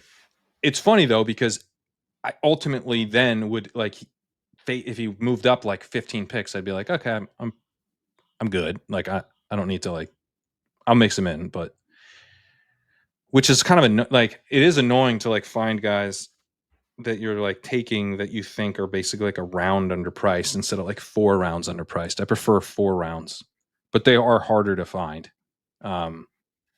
Especially like compared with Jameson Williams. Jameson Williams is the number 2.5. Let's say number 2 target on his own team, 2.5. Yeah. But he's going at pick 43. And like I think kind of is what he is. Like, he's not like a all around target earner. He's a spike week guy. Degenerate gambler. So I don't know. I mean, it's like you're getting, if you can get a guy who's like a 5th round value at the 6, 7 turn, that does have some value. Because some guys who I think are 5th round values are going in the 4th round. Right, because we just have to pay this premium for wide receiver. Wide receivers are expensive. Even when it's like this, I think everyone would. It's certainly possible Jameson Williams takes his game to another level from a like well-rounded wide receiver perspective. But I think most people would say, I think we're probably looking at, kind of the Spike Weeky type guy. I don't mean stylistically, but the Deshaun Jacksons of the world, right? That we know he's going to pop a few times. And he doesn't come with 0 floor, but generally speaking, we're paying because we know, like the George Kittle of wide receivers. Now, obviously, sometimes things shake out, and the George Kittle of tight ends becomes just a fucking weekly smash every single week if they have to throw that much and everybody else is hurt. But generally speaking, with the healthy roster, you're paying for 4 big games or whatever from Jameson Williams. And I think that's fine in best ball. I think that's fine. But that's then when, right, like all this stuff we talked about here today is like, so if I want to get Jameson Williams to week 17 and have this potential, nuclear JMO game, I got to suffer through a bunch of shit that's probably not going to help me that much. So how do we construct that team, right? It could Calvin Ridley, who you're like, he's never really going to be, we're never going to be drafting Calvin Ridley in the 2nd round next year. But we already did that 2 years ago. Yeah, exactly. Exactly. We keep bouncing these guys around. By the way, next year, Chris Olave is going to be right back in the second round when he Yeah, stays healthy totally. this year. But right, Calvin Ridley, maybe Jacoby Myers, Josh Palmer, whatever. It's like, how do I get JMO there? It's like, well, you can't just keep taking Jermaine Burt. You can't keep taking those swings because those Jermaine Burt and Roman Wilson fucking zeros all season, like, killed you. You didn't, like, you even had a good team, and Jameson Williams was a good pick, but you weren't able to get him there because you didn't round it out. And there was no chaperone. There was the inmates were just running the asylum, and that doesn't generally go well. Yeah, yeah. The other one, let me do a fun one because that one was a bummer, and now I'm sad. Travis Hunter. Ooh, Travis Hunter, it's still not priced in. That, like, if we move, like, I still think that the movement towards him actually playing receiver has not been fully priced in, and he's moved up a lot. But on the Browns. yeah, on the Browns look to be likely taking him number 2, mostly to play receiver, not even to play full-time receiver necessarily, right? But they view him as a receiver first. That was the quote from Andrew Berry. I still think. Wait, you think it's crazy? I don't think you should ever draft you're drafting a player that high because of his two-way skill set and then pigeonholing him into wide receiver because your wide receivers suck. Well, I think he views him as a wide receiver first. That doesn't mean he's a full-time receiver. He could do two-way. I've been kind of thinking about it that way, which is probably wrong. But I give the Browns zero respect or assumption of rational organization running the Browns. Get zero. What have they ever done wrong? Yeah, absolutely not. They've never bungled any talented players or rosters or coaches or that's only fair if you judge them for their past actions. Yeah, right. But you're absolutely right. You're absolutely. I mean, Jesus Christ! Looking back now on the original Travis Hunter price, crazy. I didn't have nearly enough, but I thought he was a corner. I thought he was going to play cornerback. Me too. I was like, I felt so strongly that I was like, we're getting a starting NFL corner and like gadget rotational wide receiver, which I was like, that's great. I like him at the price and then the potential that I'm wrong about that. But I felt fairly strongly, relatively speaking, about that. I mean, you just couldn't be more wrong. It hasn't played out, and I think the price hasn't. Usually, to further your point about this, a lot of the times when guys rise, in terms of like specifically late rounders, maybe not Ridley so much, but like youthful guys, when they start to rise, they tend to not rise enough because of that CLV impact is like ingrained in the sickos' brains to be like, he was just going at pick 150. Am I really going to take this dude at pick 90? And it's like, yes, he's worth pick 70. So yes, like you should. Yeah. Yeah. I mean, if he is a starting wide receiver, even if he has like a 65 to 70% route participation, he's easily like a 6th round, like 5-6 turn, I'd say. So his ADP is still at 85. I think he should be in the early 70s and maybe high. I think maybe higher. Probably maybe higher. For now, I'd be saying early to mid 70s, but I would be comfortable going higher if we keep heading in this direction. But the thing is, what I would encourage people to, my belief is that if he gets announced as a receiver, he will just be a 5th round pick. The people that like it's like not like you think he's risen up, and that this now reflects like, oh, he might play receiver. No. This still reflects like a decent amount of uncertainty about what he plays, and that he's going to flip Tet. So maybe even be like a late 4th round pick. He will flip Tet, and honestly, he might be like too expensive. Post draft, he might be too expensive. Yeah, so because we'll now be not baking in any risk. That it goes that he ends up. Like they're like, fuck, we got to play him at corner, and now he's playing 30%. He misses whole snaps. Games. It's like they're like, actually, we're going to try him at corner for this month, and you're like, what? I'm missing a whole month. Like all that stuff. Like you just don't know. There's a lot of risk, but it's risk that I'm very much worth. If you're telling me this is a guy we could be drafting the 2nd round next year. Oh yeah, and he's going in the 80s. So that's one, I touted Calvin Ridley, which really just hurt me to have to do we that. at least we full swung to the other. The pendulum swung all the way the other way away from Calvin Ridley. But Hunter, that's an exciting one, and one like I think you're banking CLV. Now you're taking on the risk that he's like a straight zero for a lot of weeks, but I still think he will play enough receiver for enough weeks to kind of be in the Jameson Williams mold. Mhm. This is kind of where we took Jameson Williams last year. Correct. But instead of being like a spike week guy on the Lions, he might be the number one wide receiver on the Browns. Superstar. Yeah, he might be a superstar. So I don't know. He's one where I just don't think it's not priced in yet. I know he's moved up a lot, but it is not priced in yet. He's a priority for me right now. I think that makes a ton of sense. You know what? Just while talking about Travis Hunter, a lot of the film bros that I really like, just are obsessed with him. Like he's like the best college football player they've ever seen because of what he can do on both sides of the ball. But they love him like even a little more than I do at wide receiver. I mean, he's awesome, but they love him a little more than I do, even in terms of like where he ranks as a wide receiver prospect, just wide receiver prospect. But all I keep seeing is all these people gushing over how good Travis Hunter is, and then I keep thinking like, so then Shador must just suck because like I'm like, how can Travis Hunter be this good? And all they do is throw, and they had other really good like wide receivers on the team. That's basically what they did. 2 years ago, the team stunk because all they did was get skill guys. They didn't get any, they had a JV offensive line, but then they got better on the offensive line this year, and they got even better at wide receiver around Travis Hunter.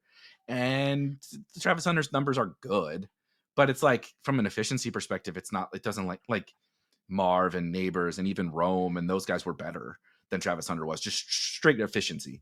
And so I'm just like, if this dude is as special as all these guys that I trust say he is, like, why the hell didn't he put up like a little bit better numbers in the goddamn Big 12 where everybody, everybody is awesome. So anyway, now I know we don't need to talk. Well, he game planned on defense mostly. That's one reason. Yeah. So anyway, yeah. I am not a Shador guy, and someone's going to take him in the first round, it seems. And I saw you were saying why didn't Shador put up more numbers? Yeah, I'm not really a Shador guy either. Like if Travis Hunter is this good, he kind of I think I see. Yeah. I think those people are right. Then Shador must not be that great because Hunter's numbers should be like right. It should have been like Marv, Neighbors, eye popping if he is in that class, and his numbers were just like very good as opposed to like. That is the big knock on Hunter is that his numbers are just very good, not amazing. But yeah. Hunter did mostly, from what I understand, he was like in the defensive meetings all week. There's like signaling and routes and it's stuff. It's just hilarious because he kind of like just he does whatever he wants on both sides of the ball. Like he plays 7-on-7 corner too. Like you see him like leave his dude because he sees out of the corner of his eye the quarterback's gonna like check it down to the flat and he makes some diving fucking interception, and you're just like, he's guarding the other team's number one wide receiver, and he let them run free down the sideline, and he was right. He picked it off. He is insane in that regard. Like, he just makes plays, man. Other guys, I would say I don't think it's priced in yet. I still don't think Golden it's priced in. That he's a first round pick. I know you're not a big Golden guy, but no. I don't think it's priced in. But I could see like T.Y. Hilton and Matthew Golden, who I didn't really like T.Y. Hilton. Jordan Addison. But it's just better. He has the skill set to do that, to play that role. And sometimes even players that I think maybe are a little overall flawed can hit in big ways, especially in good landing spots when you have that skill set. I think he'd be pretty interesting on the Cowboys, and he's totally live to go 12 to the Cowboys. He's live to go to the Chargers. Those might be like the two most likely teams. Don't take away my those are my Trey Harris dream landing spots. You just named in round 5. So if the guy I don't, exactly. UDFA, UDFA. But that's what I keep hoping to get my Trey Harris bags resuscitated from the grave. I've started taking Harris again. I feel like the fall has stopped. and I'm going to it be has back in gone a now. little bit too far. Like It's this gone a class little is too far, I not think. this class is not very good. He still has as good at outs as not the top couple guys, but he still has outs to He being still in has a outs. really really really good spot. But I don't think that Golden's price, cuz like it's like Burden versus Golden. Burden still has higher ADP on Underdog. That one has they are not close anymore on DraftKings. Yeah. Yeah. And that's one where I think the DraftKings market actually has it right if we're trying to predict CLV They hate especially. they hate Burden You know on who else DraftKings. might hate Burden? The NFL. Yeah. It's not he's not going to go first round, I don't think. It's not going well for So, my. I know I didn't like when we did our wide receiver thing. I also didn't really ultimately like Burden, but I am rooting for him. He's my yeah. boy. He's from here, and so this spring has not gone well for any of No. my guys at wide receiver. Man, jeez. He's 108 on DraftKings. Golden's 97. Everyone goes later. Receivers tend to go later. So, but yeah, I mean, there's a pretty big gap, about 10 picks between those two there. And I mean, I think they're both targets, but I think that is more. They should both be higher, but I think the gap makes sense. Where like Mhm. one is looking very likely to be a first round pick, and one is looking like to be a second round pick. And honestly, from the prospect profile perspective, I think they're kind of close once you factor in that draft capital. And I have a slight lean to Golden right now, Mhm. betting on the draft capital. Basically, there's flaws in both profiles. Both are early to clear guys, and one is going to be a first round pick, and one's likely to be a second round pick. And not sure because of how weird Burden's breakout stuff Yep. was. I'm not sure that I trust it that much. So that's one Right. where We I can't don't we think. can't say that we don't trust Matthew Golden because of the lack of productivity, and then say we trust Luther Burden's like that.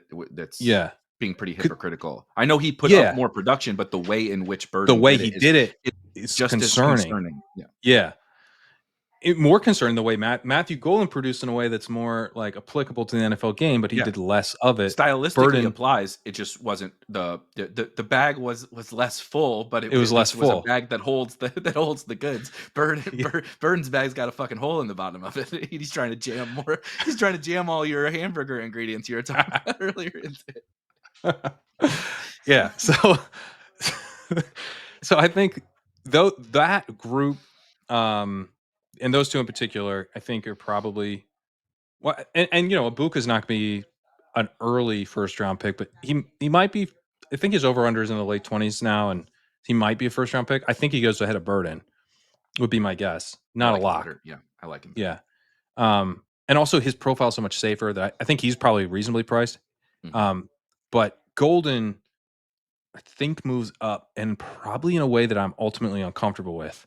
Yes. Uh, but I'm trying to take him now. And I like Ibuka more, so I tend to just take him. But he's one where I'm like, I'm gonna. And then I've been also trying to get more Travis Hunter. So Golden's a guy I actually need to get more of. I think he will move up after the draft, even though everyone knows he's gonna be a first round pick. Once he's a first round pick, I think he moves up. 100%. 100%. That's exactly what's going to happen. And then Jaden Higgins. Higgins, That's who I was just going to bring up. That's the same thing. He's rising, but then these guys still don't rise. They don't rise they don't enough rise enough. because we haven't had the firm news, right? There's a little bit of Yeah. rise because of the buzz, but then once the news really hits, it's like 3 rounds, right? 4 rounds, the guy Yeah. goes up. Jaden Higgins as an 8th round pick is very plausible. Mhm. What would it take? I don't know. What if he? Lad just went in the 6th, 7th, whatever, as a Yeah, second round pick. Jaden Higgins goes in the early second round to a team like the Titans.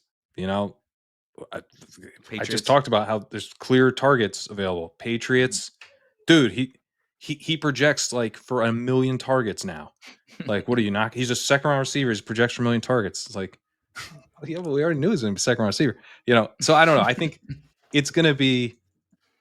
I think people are annoyed with the rise. I had someone ask me on Davis's stream, like, why is he going ahead of Trey Harris?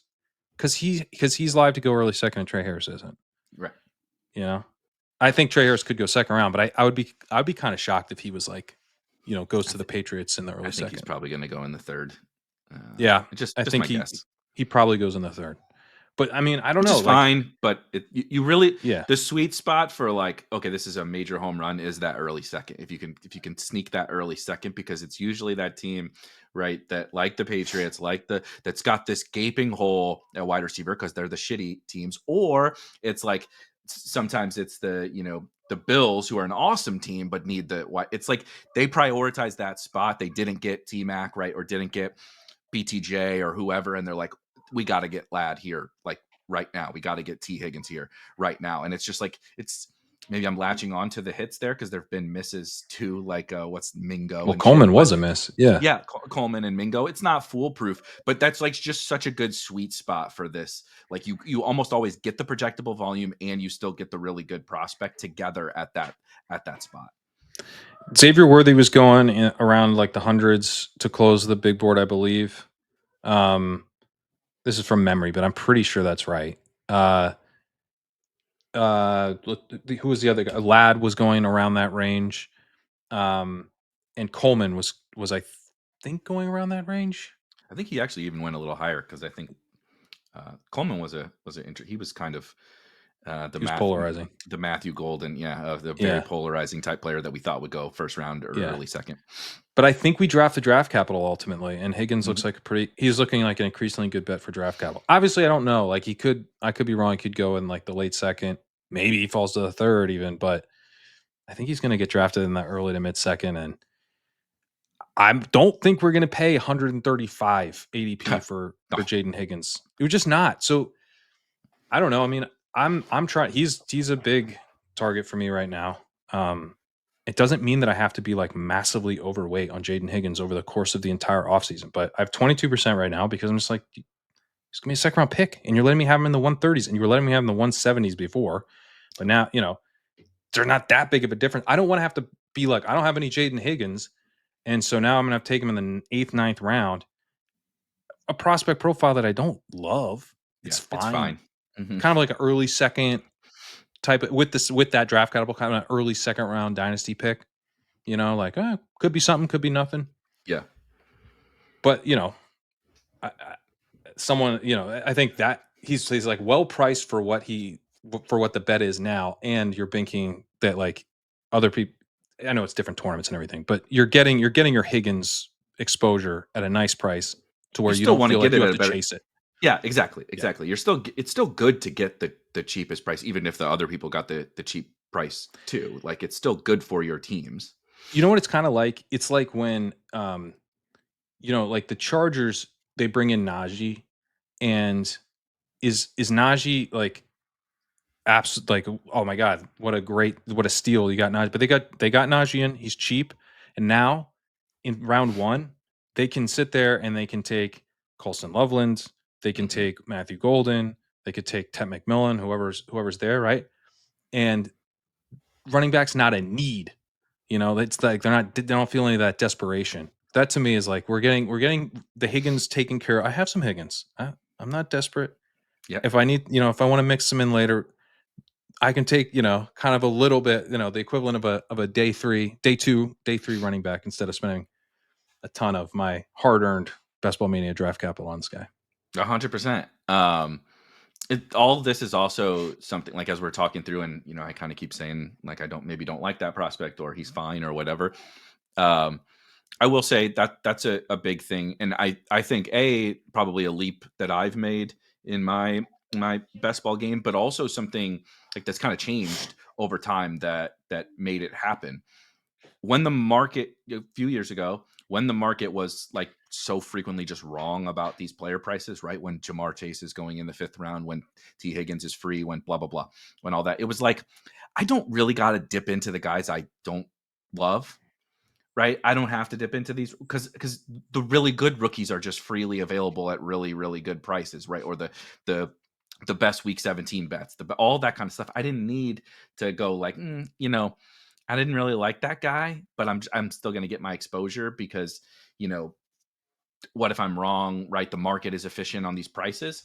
But as this receiver stuff has gone so bonkers, it's like I don't know, man. Like it's all pretty efficiently priced, if not overpriced on some certain guys. So like, is my edge right? Like JSN versus BTJ. Like, is that real? Do I really have an edge, even though I like JSN better as a football player? Right? I was ultimately wrong. I mean, they're both good, but I was ultimately wrong. Like, I didn't love Brian Thomas Jr., but I historically would have been like, no, I'm going to take JSN here, or I'm going to take Lad here. I like Lad better.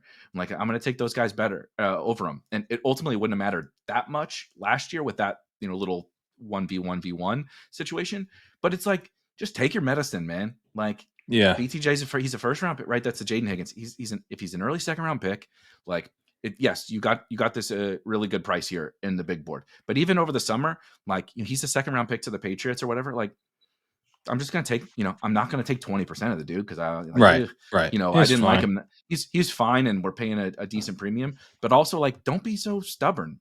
Like the Yeah. wide receiver prices are pretty efficient.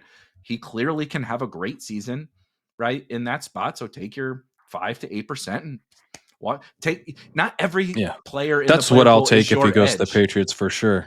Yeah, 5 to 8%. 50 to 80. Drake, they just come pre-fucking loaded when Pat enters a draft. They just put Drake. Why are Pats Everybody, when Pat's in the draft? It's like a salary cap league where yeah. they just Why Drake every May's time assigned. What? we draft against Pat, there's no Drake May in No the Drake May in the the player player pool. pool. He's just auto preloaded on that. He's just assigned to ADP to my team. Yes, but that's the thing is like I also think that's and it's not just a change in like I was probably bad at it before, which I was, but it's also I think a tangible change in like if wide receiver ADP is like becoming efficient, our like player take edge is not as strong, right? Yeah. Yeah. Certainly there's more so of like expensive guys that you can probably just throw out. But once you've kind of established, like, yeah, man, I can see it. Like, I didn't love Brian Thomas Jr. Like, he was fine for me, which again, I was clearly wrong on. But I was like, I obviously can see how he He can was boom have bust. yeah, it was I was boom into him, bust, but he was boom bust. right? Yeah. So don't let the bust part of it, it take you away from him because like ultimately, we're going to be wrong and right about all these players in very different ways, and every season's going to be different. And so that's what last year I was like, I don't know. There's BTJ, Lad, JMO, JSN. They all seem like they could have big seasons, and they certainly could all have big games. So I'm just Yeah. like, don't over like you don't have to get huge stands in on all of these different players, even if you feel somewhat strongly, about a 1v1 or whatever. For sure. Can I give you one more? Yeah, of course. I think I still think Cam Ward solidifying himself as the number one overall pick, and being in an offense that, like, a couple years ago we were kind of excited about Callahan Mm-hmm. and his ability to design an offense, get production out of what was the dude that filled in for Burrow? It was like Jake something, right? It was the most gimmicky stuff. Anyway, Why can I not remember? It's gonna piss me off. yeah, it's gonna Okay, piss go me off ahead. Go too. ahead. Go ahead. Yeah, they got all the he's capable of designing an offense that's built around the pass and it's pretty functional. And then we have Cam Ward, who even his doubters, which I would count myself among, believe he has a ceiling. But like I wasn't sure he was even going to be the first overall pick. I thought I thought they might take Abdul Carter. I think the Titans thought they might take Abdul Carter at one point. Yeah, agreed. So, for him to have kind of solidified it, you go through the whole process, and he ends up being the number one pick. That means he's going to start all the games. Maybe they would have like Levis start. But I doubt it, dude. I don't see how that happens. So you're It's getting not. all the starts. It's not a reliable vet situation that we get sometimes, right? Where like I think you should just start the rookie, but you can make the case like let's let the rookie behind this like seemingly reliable. Like Jacoby Brissett was not good, but Yeah. everywhere he's gone, the teams loved him. He's like that. We know what we're gonna get at quarterback. Now he was awful, but like the teams get behind that guy, right? The bridge dude. Yeah. The teams love that guy, Levis is and not a it's like bridge. Levis is the complete Levis was a opposite. bridge to this. This Yes, is where the he was bridge led to. so bad that the bridge fucking collapsed. Like the dude Bridge kept throwing collapsed. back-breaking interception after back-breaking interception. He got called out by the coach in the post-game presser and then benched because he was like, I don't know, man. We got to stop throwing pick sixes. Just like, we got to stop throwing, like, especially late games. We got to stop throwing pick sixes. And like, coaches don't come out and do that. And so I just think when we're downgrading people for DFS because Mason Rudolph isn't playing, you're bad. You're a bad quarterback. You can't play. It was Jake Browning, Calvin Ridley because Jake Browning. Yep. You can't play Calvin Ridley because Mason Rudolph is not starting. Yeah, that's how bad Levis was. Yeah. Oof. So I don't know. I mean, I did not think that Cam Ward was going to be someone I was like high on in best ball, but I think he's like at least a round undervalued. Yeah, because I also don't love Cam Ward, but I will say I think quarterback is a little bit different. Like in terms of it's a little different. It's a little different. You can be a little bit less picky in your like kind of player evals because even like maybe if you're right and he's a bottom third NFL quarterback, they can still score. I mean, Daniel Jones scored fantasy points. Will Levis once upon a time has scored fantasy points. Like Jameis is fucking terrible in real life as a quarterback, and he scores a shitload of fantasy points, and that's kind of how Cam Ward plays. Totally. And maybe they'll lean into the pass. Maybe we'll have, the Bengals have been pass heavy for years, and maybe Callahan's actually wanting to be built around the pass. I mean, he's got 2 pass catching running backs. Maybe they draft another guy that helps him establish it. But for right now, it's a team that all of a sudden could look like, yeah, we're going to kind of build around this rookie quarterback he makes some mistakes, but he unlocks, another level to the offense that we didn't have before. It's like rookie season Burrow where they're just chucking it, that kind of thing. Mm-hmm. I am very comfortable with taking Calvin Ridley at the 6-7 turn and then getting Cam Ward down in the 150s. If that ends up being something that's available to me in Best Ball Mania and I have a decent amount of it pre-draft, I'm cool. I'm cool to have that. Like, I'm cool to make the bet again. So this isn't just like a closing line value thing. But right now I'm like, it's hard to stack in the big board. And so I'm getting a stack that maybe is not as stacked because is this fully baked in? Are people treating Cam Ward like he's definitely a Titan? And so maybe now now, right now, but not right up until this point, really. Right. But so like I'm trying to take some more Ridley, as I mentioned. The non-gross part of it is that I am trying to stack him with Ward. I do have a decent amount of Ward. A quarterback who I have a lot of doubts about, but he's my 4th highest drafted quarterback. Drake May, Brock Purdy, Kyler Murray, Cam Ward. Those are my top 4 guys. I think he's got upside, and that upside's underpriced. And I'm not sure it stays underpriced once he's the number 1 pick. That would be, he fits with like the guys where I'm like, I know it should be priced in that he's the number 1 overall pick and it's going to start day 1, but I'm not sure that it is. I'm with you. I agree. I know we said we were gonna do one more, but I mean, come on. I'm talking to you. I would be foolish to not bring it up. I think Drake May's going to be a riser. They're going to add something. They already have Stephon Diggs, who, as you mentioned, on DraftKings, his price has gone absolutely bonkers. And I'm like, Stephon Diggs could still play last year before he got hurt. I'm not saying he was peak Stephon Diggs, but he was still fine in that shitty Houston passing offense, right? Diggs looked good to me. They get Diggs. I know that the health concerns, right?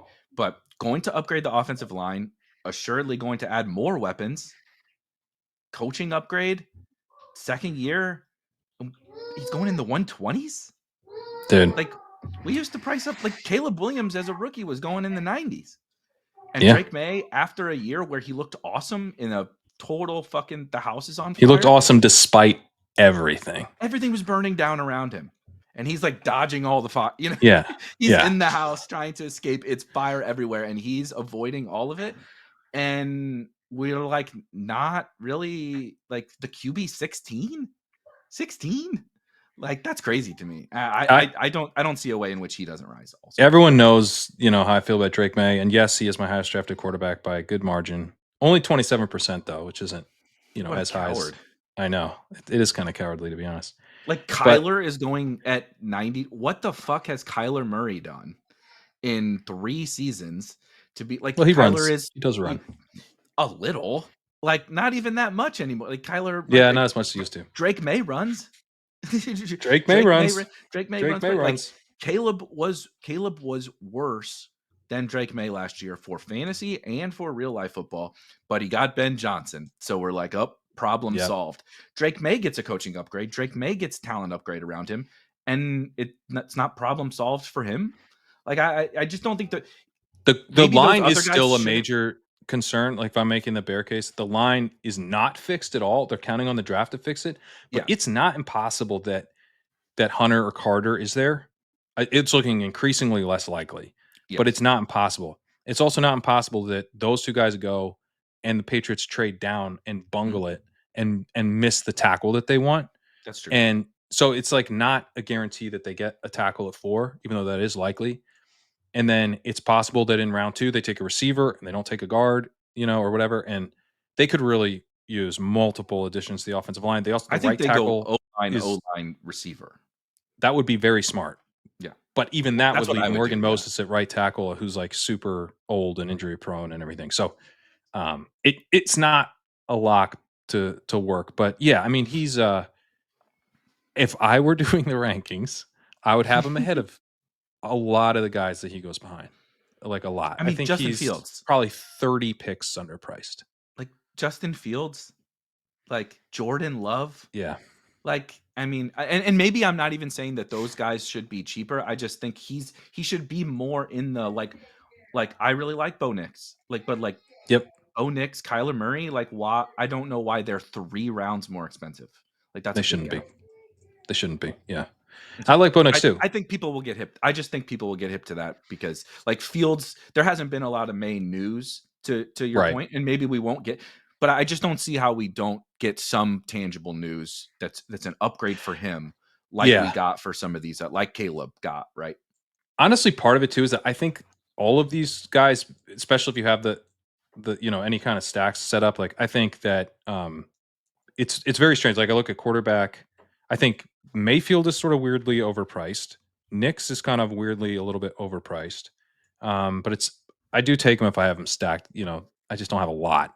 Mhm. Goff seems fine. Murray to me seems totally fine. I actually think he's like a minor target where he goes. But then you get to Purdy, Herbert.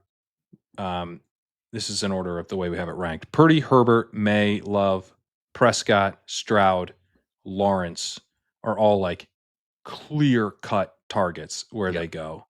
We're a little bit behind on Fields.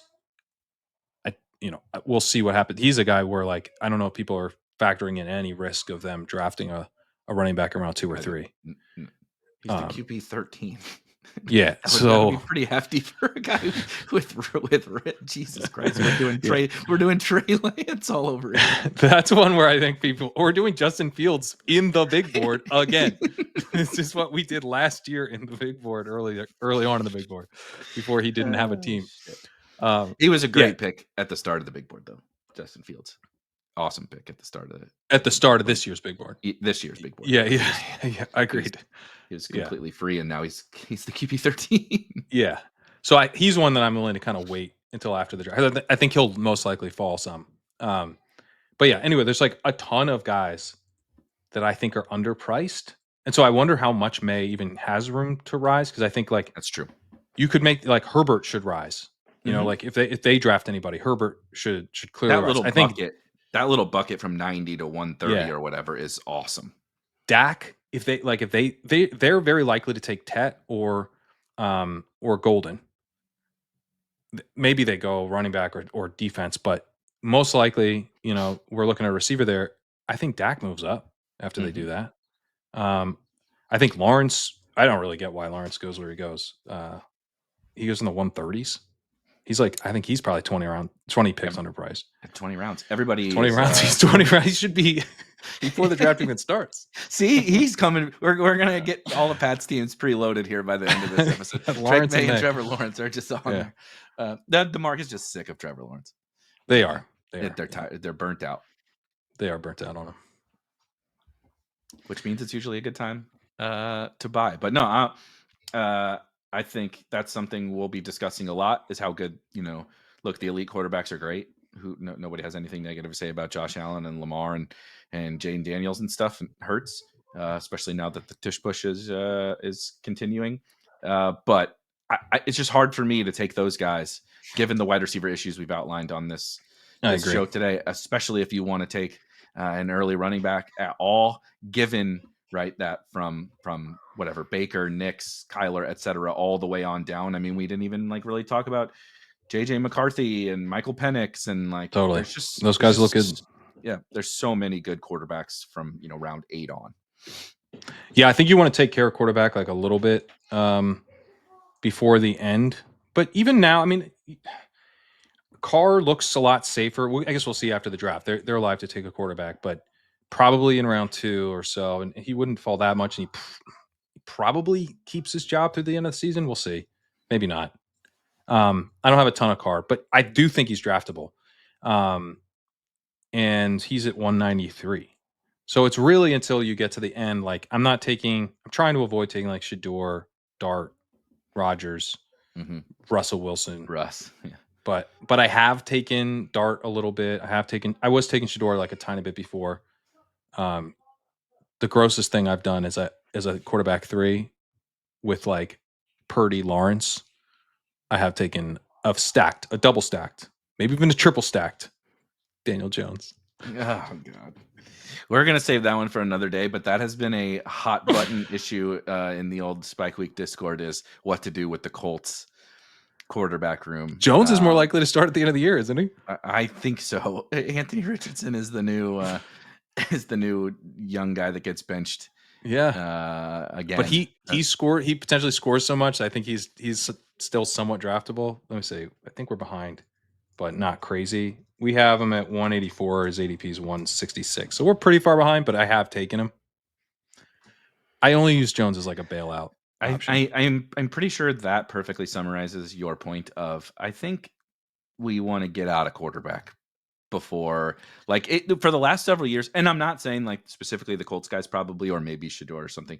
I'm not saying they're not viable. Darnold, whatever. And Darnold's at pick 168. So I'm not saying that they're not in break glass in case of emergency, but I think for the last few years we've had guys back there where it's maybe we can debate the bench risk and stuff like that, but it was I don't know, Sam Howell, Justin Fields, Drake May, there's guys really deep. Nix as well. Nix, these guys are going at pick 200 that are kind of smashes, and I don't feel that this year. I feel that tier above is where I kind of want to be out. The tier above, or the tier above that.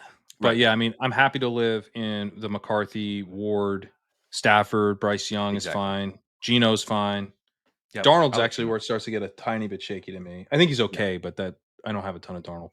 But after Geno is when you do get into the risk level skyrockets for all of these guys. Like you said, Carr, who knows what we'll find out in a few weeks what's up with Carr's risk. But obviously both of the Colts, who the fuck knows? Who knows what goes on there? Darnold, Seahawks, real big house of cards situation totally going on there. So Rodgers, the thing about Rodgers is I would like him to sign. I don't, if I'm going to draft this guy who I don't have much hope for at all, but especially to be the start, like Pittsburgh's likely to draft a quarterback. So is Rodgers even the starter at the end of the season? And does he even play this year? That's not a guarantee. I have a hard time with Rodgers, man. He gets drafted too. Is a guarantee with Aaron Rodgers. Yeah, 207. 207. That's nearly every draft. Yeah. In 20 rounds. Right. No thanks.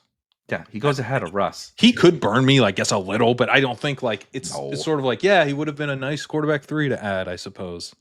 So he just had Devontae Adams and Garrett Wilson and had one good fantasy game against the fucking Jaguars.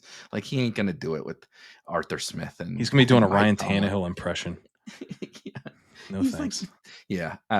He's cooked. Rodgers is. Yeah. So that's a good way to leave it. Rodgers sucks. R.I.P. Aaron Rodgers. I would like for him to leave it. I would like for him to sign. I agree. This circus. If I'm going to draft a dusty ass asshole, I would like him to be signed. That is great. That is good. Anything else you got coming other than dusty assholes that you're hoping would sign? Anything special that you got coming up here? Because we got a few more weeks and we're gonna be off and running for 4 months. My rookie wide receiver profiles are coming out next year, so people can look for those next year, Next week. next week. Yeah, so keep your eyes out for those, and yeah, the dynasty and best ball focus. So um, there's it's a class that ultimately what I think is disappointing about the class is that it doesn't have like the high end firepower of some previous classes that we've kind of gotten used to. But with Travis Hunter trending towards actually playing receiver, that changes a little bit. Mm-hmm. And then maybe the class is like slightly underrated from the perspective of, how many guys are kind of worth like second round rookie picks. The problem is that like I would say like Burden and Ibuka are kind of in that class, Right. but they're going to be, like they're like early second round, late first round type dudes, but they're going to end up being drafted in like the mid first round potentially because they get pulled up. But Golden, Burden, um, Ibuka, but then I also think Higgins, maybe Trey Harris, depending on how high he goes. Mm-hmm. Jalen Noel looks kind of interesting. I think Jack Besh looks kind of interesting, especially if he's a second round pick.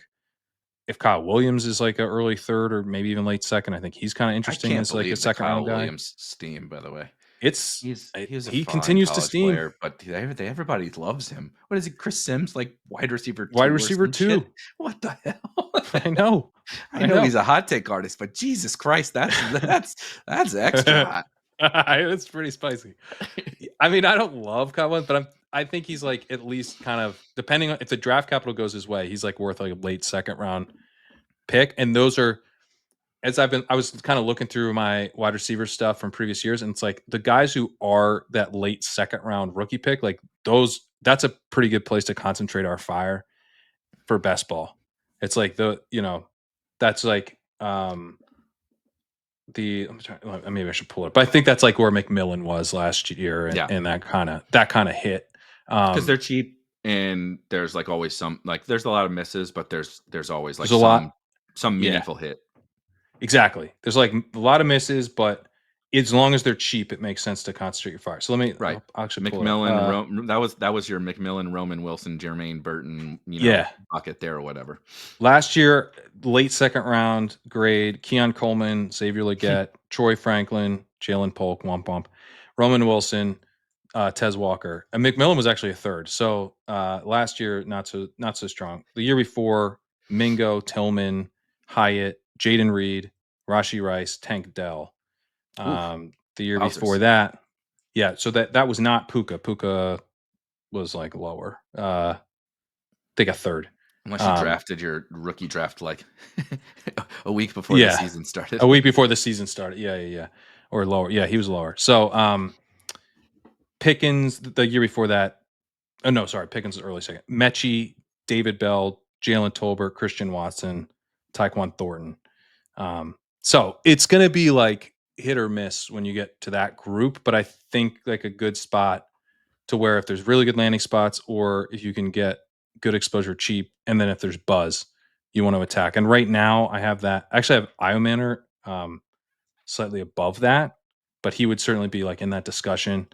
I have him early second because I've got third round capital, but as like a fourth rounder, I still think he'd be worth a late second. His profile is really interesting to me. Mhm. Trey Harris, Jalen Noel, Jalen Royals, Jack Besh, Kyle Williams. That would be and the Torrey Horton would be a third rounder. Yeah, I actually think So that little bucket is kind of nice in this class yeah, relative late, to late dart throws. yeah, right. I think that there's a good amount of exciting late dart throws that we know there's going to be a bunch of misses in, but there's almost assuredly something worth chasing. There's probably a guy in there.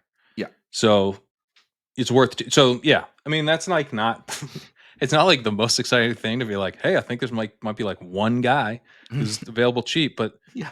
he could be like a dude, like a real Mhm. dude who matters. So I'm definitely swinging for these guys now, especially because like we could bank earlier than expected draft capital with some of these guys. Mhm. um, and then all of a sudden you're like, okay, this actually looks like the a little bit better of a bet, like maybe a really underpriced bet. So Yeah, anyway, but I mean, the one hit can be Tank Dell and be a league winner. exactly. You know what I mean? It's like, so I burned a bunch, like you talked about it, at the beginning, but not just for the big board. You burn a bunch, right? Because you get a bunch of Roman Wilsons, and like, Yeah, yep, yeah, yeah, yeah. okay, those guys are useless. But the one Tank Dell hit, it, who cares about missing the Right. Roman Wilsons if you find Tank Dell? Exactly. All right, we're gonna get out of here.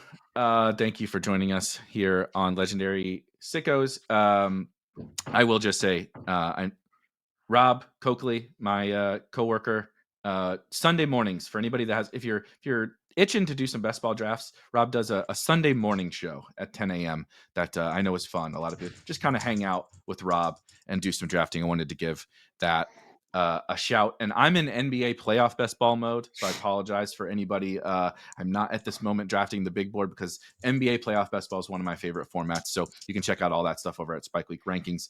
Tons of strategy. Last year, Pat was crushed it.